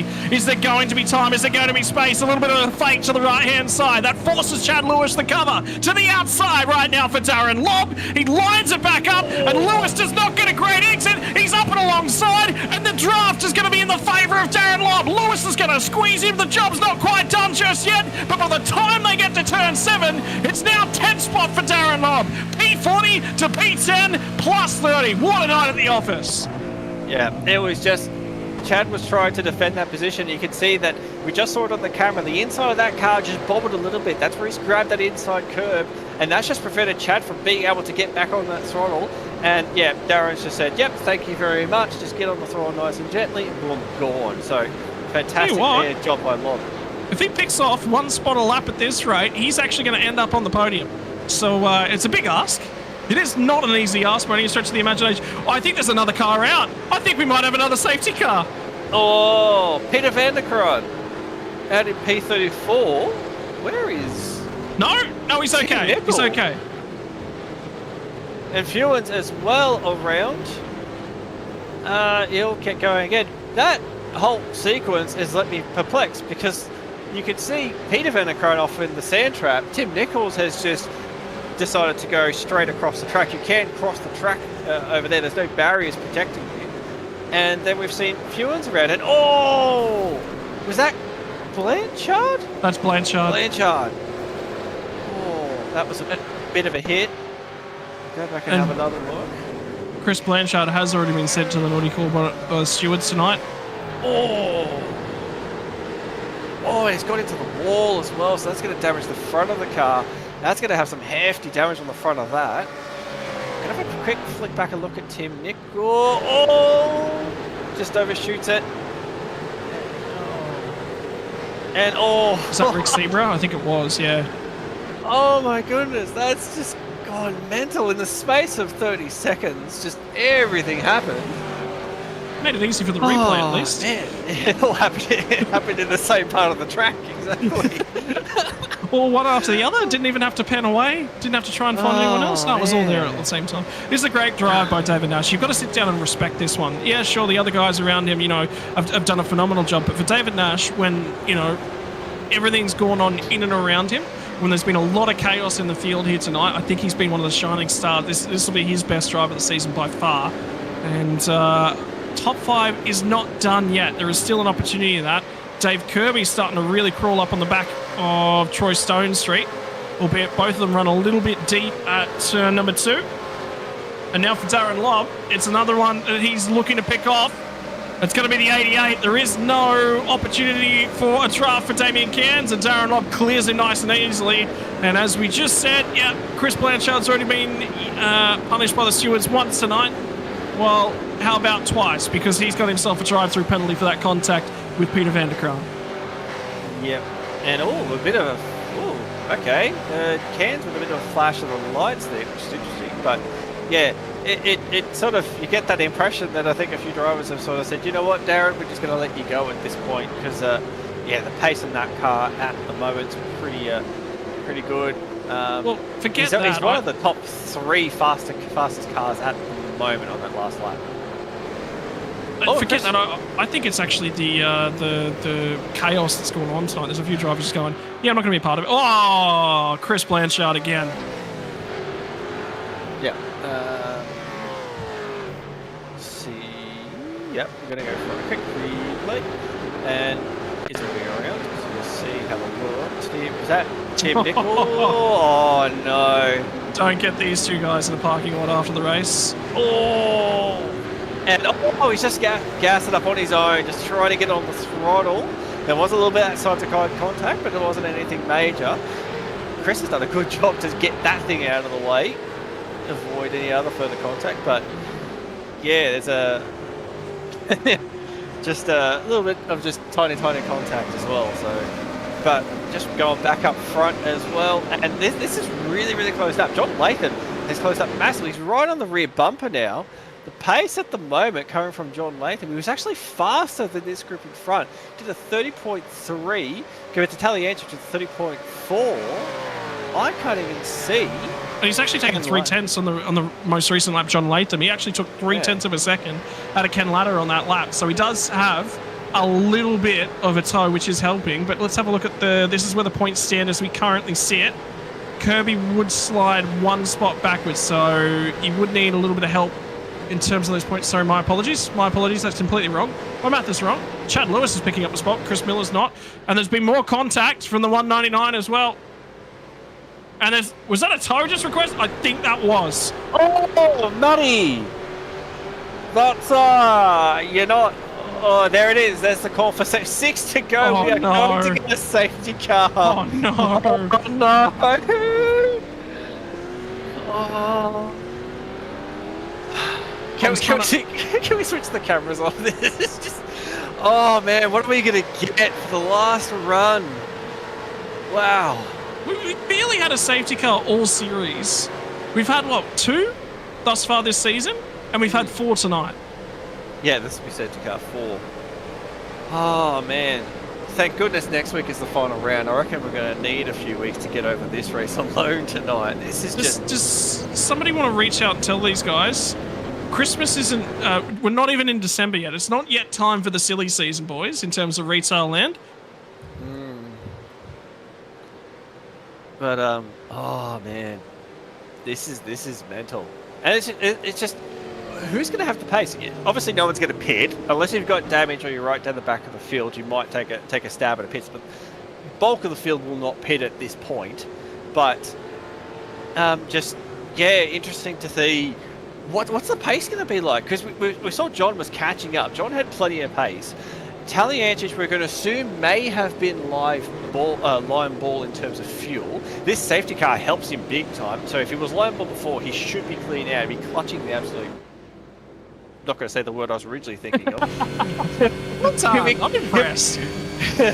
He'll be clutching it a lot to try and save as much fuel as he can. And then you got John Latham, who naturally just had really good pace. Ken Latter might get a little bit of a reprieve, let the tyres cool down on the safety car. So the question is, who are the top 3 is going to have the pace? They're going to be boxed together. The draft has obviously been playing a massive factor tonight in sort of helping some drivers. This top 3 battle could pop off big time in the last few laps of this race. And this could have implications on drop rounds at the moment because Latter and Talianich, I think Darren Lobb has actually been ruined there because we're going to have nothing. I think this is the worst possible thing that can happen to the tail end of the race, by the way, because everyone knows that there's nothing left in it now. They're just going to go berserk. Darren Lobb, David Kirby, and now next to each other as well. So that battle that we were looking at, the points were definitely going the way of Darren Lobb when we had them up briefly, and that was including drop rounds, again, provisional, but the points were definitely going the way of going the way of Darren Lobb. But even then, it's just they're together now. So that's another championship battle that we're looking at. And, oh, no! Oh, my word. Oh, Hedviga. I've never seen a supercar flip like that. That's a NASCAR style flip. That thing has gone airborne. That thing got on its lid before it even got close to the wall. I've never seen a supercar do that. So what's happened is it's tripped over the balance point because all the weight's on the right hand side of the car because they're going through the left hand kick. So it's just tripped over the balance point to end up on its lid. I mean, you see that all the time in stadium super trucks. That's insane. Yeah. I think one word to describe tonight's Mez, insanity. You happy with that? I suppose we have tried to do we have tried to do this multiple times and ended up with the same result. So yes, I think we're close to insanity at this point. It's a good thing this isn't cricket and Chris Lynn's not out there because it would be Lynn sanity at that point. And there's a cricket joke for the night to get you through. It's a stretch, I know, but I'm always down to a stretch. Every joke I make, Mez, is a stretch. Trust me, I hear them all the time. So, if only your jokes were as good as your pace on a TCR. Anyway. I just got a fan comment come into my my DMs at the moment. Cataclysmic was the word that he used to describe tonight. Cataclysmic. I like that. By the way, an American watching some road racing. He's actually one of the guys I got to coaching and help with my NASCAR Truck Series stuff. And I said, "Oh, this is what I'm broadcasting. This is what I'm watching tonight, and come and have a look." And he is, and he's enjoyed everything he's seen. He's probably seen NASCAR races that are probably cleaner than this. Oh, absolutely. But he's also seen NASCAR races that are worse than this as well. So, I mean, you get them. It has been a fair while since we've seen vets in this manner. I actually can't recall a race like this. There's been some bad ones. This is far and away, I think, the worst that I've seen in what we've done 3 seasons worth of broadcasting now. And we're coming back for a 4th season next season as well. So, but no, this takes the cake. This absolutely takes the cake tonight. Yeah. And I'm not one to blame tracks either. Like, I've seen it happen in the past in other series that you'll have nights like these and the first thing people will jump to is, the track layout. The track layout wasn't conducive to it. I'd very quickly to balk at those sorts of things and say, well, look, track layout plays a factor as well. But again, at the end of the day, you're driving the car, you've got to sort of be somewhat responsible for what's actually happening out there. So again, it could be a cumulative of things. It could be the way the track was laid out, the fact that we're getting to the business end of the championship. There are people that are scrambling, trying to find points to obviously we've focused a little bit about that bubble position, the top 20, get an automatic invite back, so there'll be people trying to get a result to try and make sure they get themselves in the top 20. There'll be people that are having a really good night and want to make sure that they can bank and have a really good result in their season. We've got there's the bubble up at the moment, so we can see a few drivers. Jeff Thomas at the moment. Oh, look how close it is. So close. Pole position tonight as well, and he's running up the front as well. So close. Scotty Van Loon as well, just in the bubble. Jason Fewens, who's had a torrid night tonight, he's still inside that bubble at the moment, but there's not a lot of points between him and the next car. It's so close in those points. So, yeah, again, this is the stuff we're talking about. It's all this stuff that's adding in.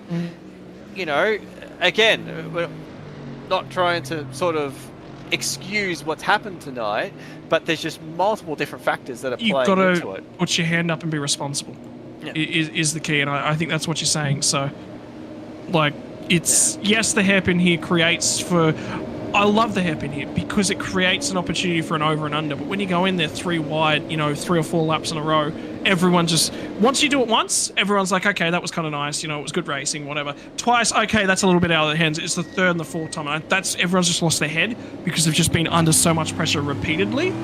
And everyone thinks, oh, I've got to advance my position. I've got to advance my position. Guy that's looking to advance down the track and run away from things is Ken Ladder. Safety car's in pit lane, and he has gone as early as he possibly could to try and get out here. And it is going to be 3 more times past the start-finish line before that checkered flag is going to wave. Ken Ladder is out to try and lead them all. Ken Ladder, fantastic restart. Already got 0.6. Look at the gap he's got at the moment on screen. And John Latham has got a fantastic run as well. Talyancic, and there's already going to be a move. He's going to have a look for the inside, but not quite close enough. Talyancic coming out of the final turn. You can see how squiggly the car got off the corner. But John Latham has got a really good run. That rear has not switched on for Talyancic. That thing is sliding, and that's creating an opportunity for John Latham. They're going to run down towards turn 6. He pulls to the inside. His nose is going to be there. There it is. Hard under brakes. He's going to try and nearly contact. Nearly contact, but Talyancic is going to give that one up. Latham up to 2nd. Out of the top 3, he had the pace. Now we've got 3 to run. There'll be 2 when they get to the line. Has John Latham got enough pace to get to Ken Ladder and possibly steal the win away? Well, this is going to be timing as well, and Michael Stewart's way off the side of things, and the critical factor, I think, is has John Latham hit this position on track at the right time? And for John Latham, 1 lap to close it down, 1 lap to get the move done will be the way that it works, and for Michael Stewart, deep on the brakes, going down to the hairpin. Looks like he's missed the marker, and then he's just trying to rejoin nice and safely. That's actually really well done. That's been the best of the pinch brakes on the run down of the hairpin thus far tonight. All credit to Michael Stewart. Not been a great night at the office, but he's done everything to make sure he looks after those around him, and he's done so quite effectively there. Chad Vigor's going to get himself a drive-through penalty late on in the piece, which is going to ruin his night as well.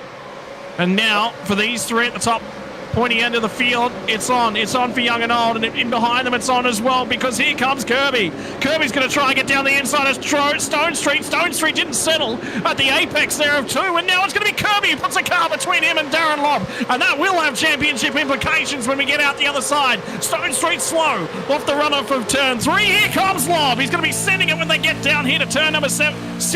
The Spitzgear hairpin. It's been the side of chaos. It's been the side of drama tonight. It's been the side of a bunch of overtaking opportunities for Darren Lobb. Chalk up another one as he goes plus 32 spots on the night. Plus 32 on a night of insanity. That's the most insane stat of them all.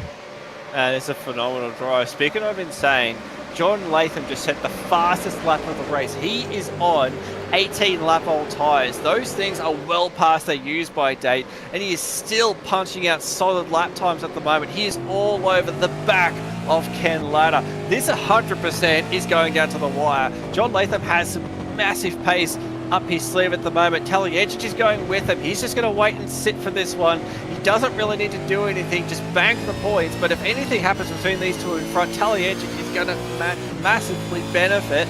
We'll watch them as they run through turn 1 with 2 to go. This will actually, no, this will be the final lap. You've got to use as much as you can. White flag in the air, Mez. It is 1 lap to go, and for the final time tonight, the run through turn 2. Ladder's wide at 2. He's going to get a terrible run now, and he swings it back across. He got poor drive off there as well. Latham's got momentum. He's crawling all over him. Defends the right-hand side of the road as Ken Ladder. He wasn't expecting that was John Latham. Now where's he going to go? He covers the inside, just Ken Ladder. The run to turn 6 on lap 46. It's pinch him tight. It's giving him no room to work with. Charlie's underneath them. 3 wide, steals the lead. Is going to steal the race win. They rejoin. They're still 3 wide and still squabbling on. Contact with the wall. Contact with each other. Ladder goes around. The stewards will have something to say about that one. Potentially, someone puts a question mark over it. But for Talyancic, he disappears down the road. And now here comes Jeff Thomas as well. It's not done. Thomas back to 2nd. Jeff Thomas is going to finish on the podium after all. On a night where he nicked pole position, it's into the arena winner's section. It's going to be Jeff Thomas in second place. Michael Taliancic leads him, and you said it at the start of the lap, Mez. It's going to be drama when they get down there, and Taliancic was just going to watch him. And for Michael Taliancic, another race win. That will just about lock it in. It's going to be your season 17 championship leader. Chalk up another one for Michael Taliancic. Jeff Thomas steals second place on the last lap. Pole position in a second place. Not a bad night at the office, and John Latham home in third. Jeff Thomas, we will see, we got cars finishing at the moment, but Jeff Thomas, we looked at him, he was P21 in the points, he was right on the bubble. That's important. That is, we're looking at Taliancic getting some massive points there. That was more important for Jeff Thomas. That is a massive load of points, and he has just banked in that one to help him try and make sure he sits inside the top 20. We'll have a quick look now. Oh, it's so close. So he's not going to move up another spot, but he is so close. There's like only 3 points in it. Crazy. And there's 3 points back to Blanchard as well. But Blanchard's got a question mark over him. Blanchard, I think, has got a points penalty actually headed his way. There was something mentioned about it earlier in the piece which might destroy his opportunities of automatically qualifying back in for the next season. Oh, Germany, famed for its beer. And after that one, you get a feeling some of the drivers might have had a couple before they got in the sim tonight. Michael Taliancic wins it from Jeff Thomas. John Latham and Matt Vanderkram back for fourth. Nash, Kirby, Lobb won't get by Kirby on that final lap, but will get extremely close. Tori Stone Street, another great night at the office again from a driver. We said at the top of the show, wasn't deep in terms of the qualifying orders. He was a fair way back, 19th to 8th. He'll take that on a night where a lot of other people had terrible runs. Damien Cairns rescues an okay night. He would have thought there was probably a little bit more on the table from fourth on the grid in the 88 entry in the 727 Chad Lewis rounds out your top 10, ladies and gents. Greg Sharp home in 11th, and from there it's Funky Miller. He was on for a good result there tonight. At one stage was Chris Miller and Scott McCune, Scotty Van Loon as well. Another car that qualified well, another car that ran well in the opening couple of laps when all hell broke loose. And for Van Loon on the wrong side of the pit lane strategy. And then for Bruce Tannock, it's 15th. Stewie Hall in 16th. Ken Latta drops from second all race win to 17th on the last lap of the race. 18th for Damien Cross. Stephen Kennedy and Robbie Griffiths rounds out your 20 mares. I'm out of breath. I'm done. Somebody find me an oxygen tank. Well, we'll flick over the page to look at the rest of the results. Paul Burns will come home in 21st spot. Rick Sibra will come home in 22nd. Brenton O'Brien, solid pull through the field there to come home in P23. Christian Smart home in 24th spot. Darren Goosey home in 2015. Favell will come home in P26. I believe he would have got back on track. The looks of that one did blow an engine earlier. Jerry McKnight was race leader earlier on, home in 27th after a late pit stop. Steve Banks in P28. Jason Fewens, rough night, but has managed to pull himself back through the field into P29. Michael Stewart in P30, and we'll flip across the page when we can. I'll have a quick look anyway. Chris Blanchard. There we go. Chris Blanchard in P31. Tim Nicol in P32. Chad Vigor home in P33. Dan Hall, be a very disappointing night. Dan Hall usually a lot further up front in P34. Peter Vanderkraan home in 35th base. Tont Duggan home in 36th. 37th. And I think this is where we start to see some of the DNFers. Matty Parker, who was found his way to Parker on his roof in 37th. Craig Friend, 38th. Travis Hunt, 39. Michael Quain in 40th. And Simon Hedderscheit will round out the grid, round out our results with also a DNF tonight. Now, just gonna see if we can real quick. I've just asked for Dan to actually pull up that battle, because there's something, I just want to go back and quickly have a look at this. So we're going to try and grab it outside of turn, as they come out of turn 2.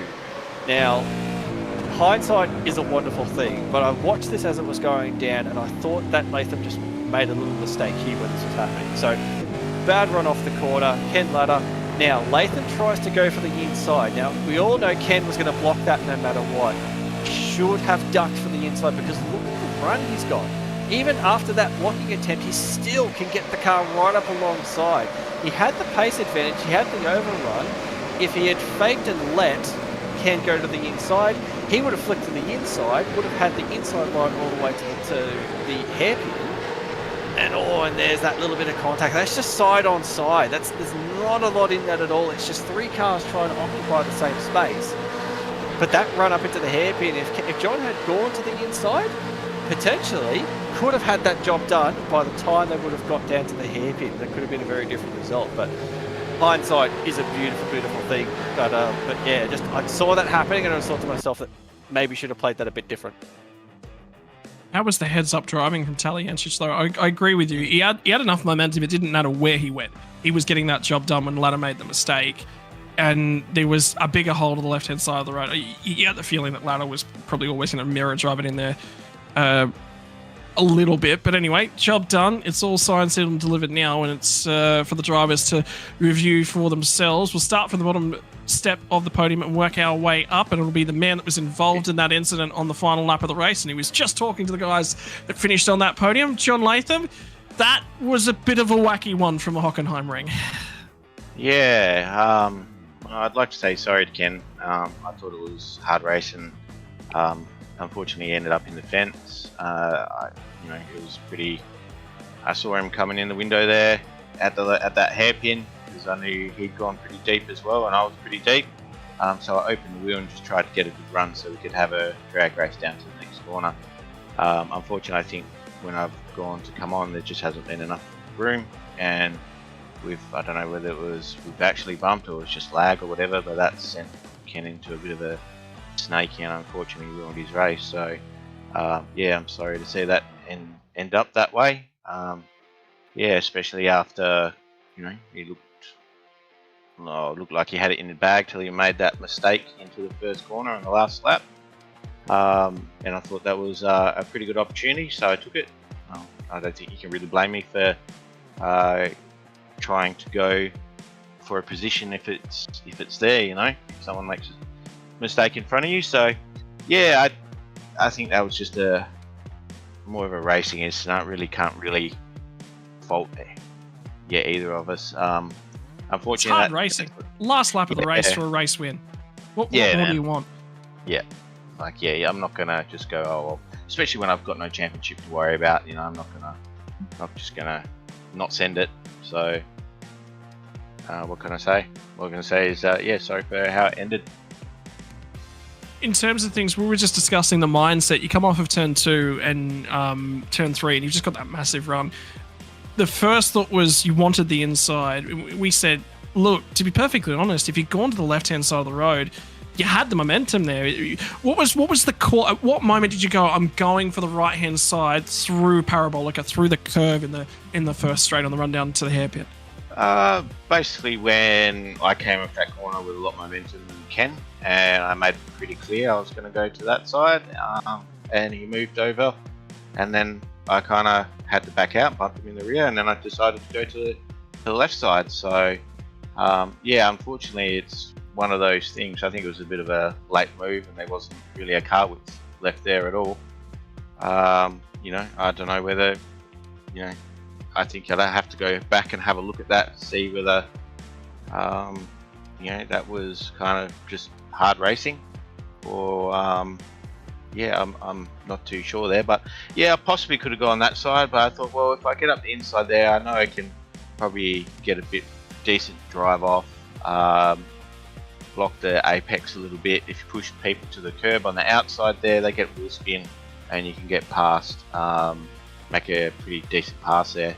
It's when you're a bit too courteous and they can get off the corner well that you get a, they can normally pass you down the back straight because they've got a bit better momentum coming out of the hairpin. So I guess that was the reasoning behind that. It was like, well, like you kind of look to something and then you commit, you don't go half-heart, I guess.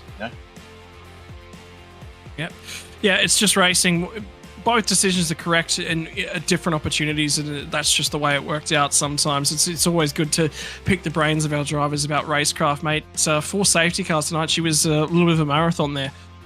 Oh man, it was a pretty brutal race. The amount of calls into race control tonight was crazy. Like this is a great track, but I think because you're going so fast in that hairpin, it just leaves open a lot of lock brakes and sailing into the doors of people down here. Jamie McKnight would know about that one. Last time we did a race here, I think I did the same thing to him. So it's pretty easy to do, but yeah, I think that just wore people down and got on people's frustration. Made people a bit frustrated.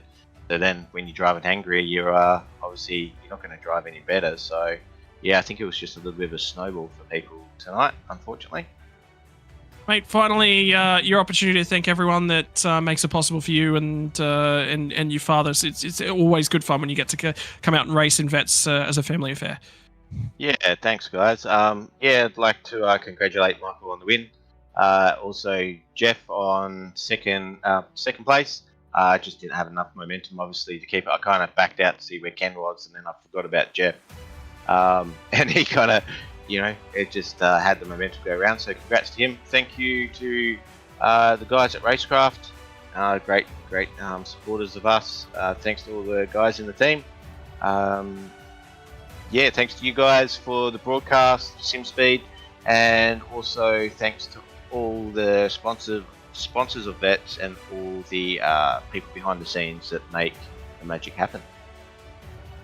Mate, thank you very much for your time as usual, John Latham. We'll see you next week for the final round of the series, mate. All right, thanks, guys. And Maz, I believe you've got the driver of the 43, Jeff Thomas, on standby, brother. How you going? It's been a while. How you going, Jeff? First off, congrats on the pole. That was a fantastic work there. But the race was definitely a very mixed bag for you. Started off really well, but that mid part, it was a bit on for young and old, as we saw. Yeah, once you get one slide by you, it's very easy then for another one to get you. So it's dangerous down there at the hairpin, and I wasn't probably as good as I needed to be down there on the brakes. So did what we could. Pitch strategy was obviously throwing everyone around a little bit. We were sort of seeing how that was all going to play out, but you seem to just be able to keep yourself up front. Did you have a sort of a proper plan on what you were going to do pitch strategy wise, and did those safety cars sort of kind of throw everything out the window, which is how they landed? Yeah, they sort of threw everything out a little bit, but I did have a plan, and it obviously depends how well you qualify and how the first part of the race is going. But I took as much fuel as I could at that first safety car, so I lost a little bit of track position there. But it came back to us when we got the second one. So it all evened out. So it was a pretty good strategy, I think, in the end. And we did have a quick look as well. That the second place has timed well. We're having a little bit of a look at the what we call on the bubble. We'll steal that from another series. But you're in this battle for P20 to try and get yourself auto qualified back in for next season. You're just outside at the moment, so this result is obviously critical in trying to help you get back into that top 20. Yeah, I had a couple of bad results here and there, but then I had a couple of weeks away with work, so they hurt you extremely hard because you lose the whole 180 points. So I'll get to drop one of those, which will hopefully help me a little bit, but yeah, the season for me as far as top 10 is over, so it was just try and get back into the 20. And we head to the final round, and I believe Road America. So, so you're looking forward to that one. And how you feel going into that one? You feel like you can capitalize, and you've got the podium here tonight. You feel you can carry that momentum into Road America? Yeah, Road America, I like it. I've historically done pretty well there. Like, I think I had my first ever Vets podium there, so it's always been pretty good for me. So yeah, definitely looking forward to that one. Might make it pole number 2 for the season. I don't think I'll have that sort of pace there in quali, but race pace wise, I think, and strat will be all right. Depending on how many safety cars we get. Yeah, well, fingers crossed. This will be the one that we'll scratch from the memory banks for safety cars, and we'll hopefully get a clean one. But well, the stat on that one, Jeff, is we've gone from 2 safety cars in the season thus far to 6. After this race, it is what it is. What are your thoughts on that? Just a little bit chaotic in the midfield. Obviously you're up front all night, so not much to really talk about in terms of that. No, I mean, I would have just preferred to try and be able to, pull away at the front and not have any safety cars. That would have suited me much better. But yeah, pretty quiet for me. But obviously, I could hear chatter, and Trav wasn't going real well, so I'm hearing a bit of his sort of frustrations as well in the mic. So yeah, I knew there was a lot going on, but it wasn't much for me. It was just all the restarts. Well, congrats for the result tonight. Before we let you go, who do you want to thank for getting it done? Just thank all the vets team putting this together. They put up with a lot sometimes, but thanks to you guys. You always put together a quality stream. Everyone enjoys watching it. So yeah, that's about it. Awesome. Well, congrats for tonight, and we'll see you in 1 week at Road America. Yep, for sure. See you then. Now, I believe Scott is going to be sending alongside our race winner for tonight from P17 to P1, Michael Taliantich. And Tally, that was not an easy old night at the office, mate. But well, on the run down to the hairpin on the last lap, you get the feeling. Mez and I both sort of looked at each other and went, "Yeah, it might be on." Tally's still, I think, going to win this thing, just because you have a look at it. You're like, these guys are going to have on. It's the last lap of the race. It's a race win, and sometimes you walk away with all the marbles. Sometimes you don't walk away with none. Yeah, well, I was just happy to be up there on the podium. I wasn't really that fast tonight. I was a bit more consistent than a lot of the guys, and I think taking the full drop at that first safety car really helped me. But yeah, you could really see it was on between John and Ken. At the moment Ken went wide at turn 2, I was just I immediately thought I could be on for the win here. This will be a big opportunity. They will both be 100% committed into winning this race, and I just need to be there to take an opportunity if it comes, and it did. And I feel really bad for Ken. No one really wants to see these guys wreck out like that, especially after last week when he was doing so well and on for the win and he disconnected. But unfortunately these things happen sometimes, and I sort of reaped the spoils.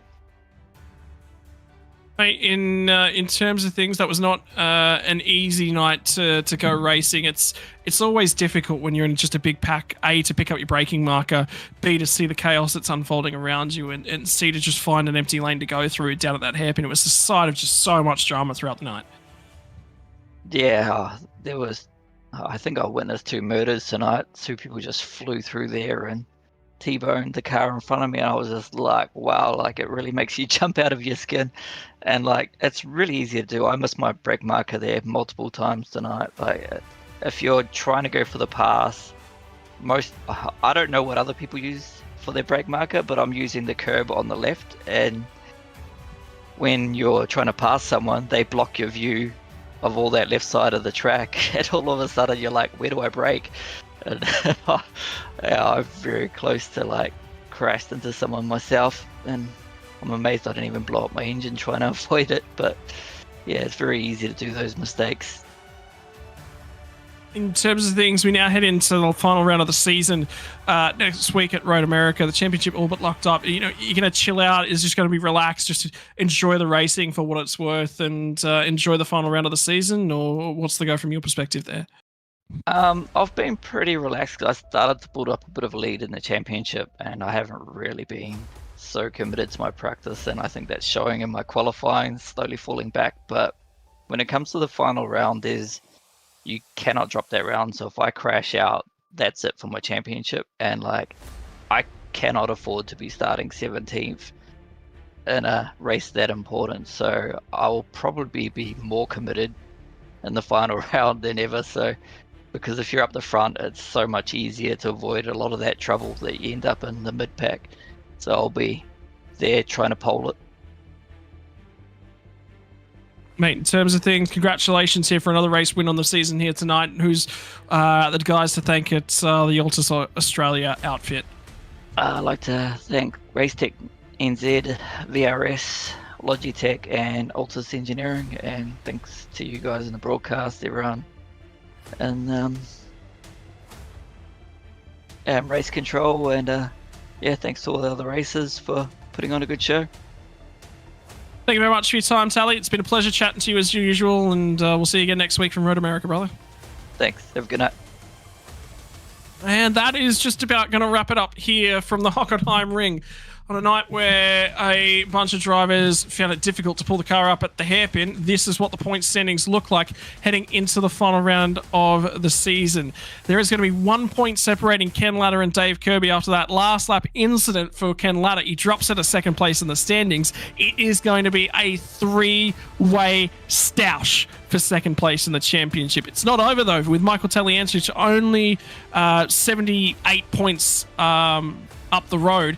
It's still, sorry, it's not even that. My apologies. It's 77 points up the road in terms of things. So it's still in the offing, and as Michael Taliancic said, I've still got to be there. I've still got to perform. For Matt van der Kraan, thought he would have been with an opportunity to advance his position here tonight. Still sits there in fifth. It's nice and comfortable. But that championship fight in the final round of the season, Mez, between Lobb, Kirby, and Latta, based upon our provisional point standings, that is going to be crucial. Yeah, absolutely. It's just so tight in that little gap there. Matt van der Kraan as well, sort of mentioned, bit far off, but definitely can still play a factor in that one. John Latham up into P9, like that we mentioned a late season charge, and he's done really well there to bring himself back into that top 10 spot. But I was going to ask if we can flick over to this one, because this little bubble position is where we're sort of looking at the moment. So Jason Fewens is on that bubble with 1,060 points, 10 points ahead. You've got Scotty Van Loon, and another 7 points ahead of that. You've got Greg Sharp, Travis Hunt, Stephen Kennedy, only another point ahead there. They're equal 16th on those points there as well. That's only 18 points. So you can go from P16 out of it fairly quickly. Jeff Thomas is only 1 point away from this as well, and not very far behind Chris Blanchard. Troy Stone Street, it's probably going to be a bit tricky to get himself in there. But just looking at that little gap, you've got Jeff Thomas and Chris Blanchard. Both have pace. Both can get themselves back into this one. And then you've got the guys in front as well who are not far from that point. You know, Jason Fewens, we know he's got pace as well, but not far from being bumped out of that top 20. So we're going to be obviously looking out for that battle that we're going to see for the top, for who is actually going to be able to finish off second and third and fourth in the championship. But there's going to be a very big battle that we're going to see moving big time when it comes to who's going to actually be able to hold on to that top 20 spot and get auto qualified for next season. Mate, in terms of things, it's been an awesome season thus far. Season's not over. There is one round left to come. If you want to join us again next week, same sim time, same sim place, that is where we are going to farewell the V8 veterans for 2023. I think it's worth tuning into. Tonight's been a little bit of a chaos ensued drama fest. Next week should be a fair bit cleaner. Like we said, unfortunately for the vets, it happens. Every series goes through this phase where you just hit a brick wall sometimes.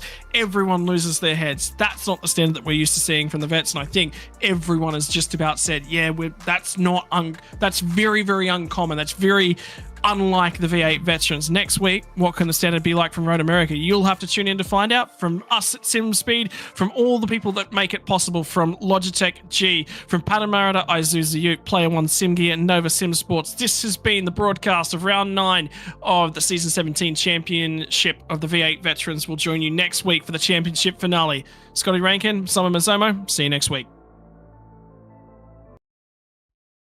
Racing isn't easy, but experiencing it is. iRacing puts you in the driver's seat with the industry's leading sim racing game. Drive on laser scan replicas of the greatest racing circuits from around the world. Go head to head against other drivers chosen by skill-based matchmaking to ensure competitive racing at every level. Compete across all your favorite series. In officially licensed cars, engineered to deliver the most accurate driving experience possible.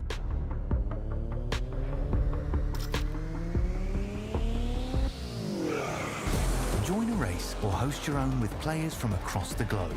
Race against the computer or in a league with friends. Feel the thrill behind the wheel. Visit iRacing.com.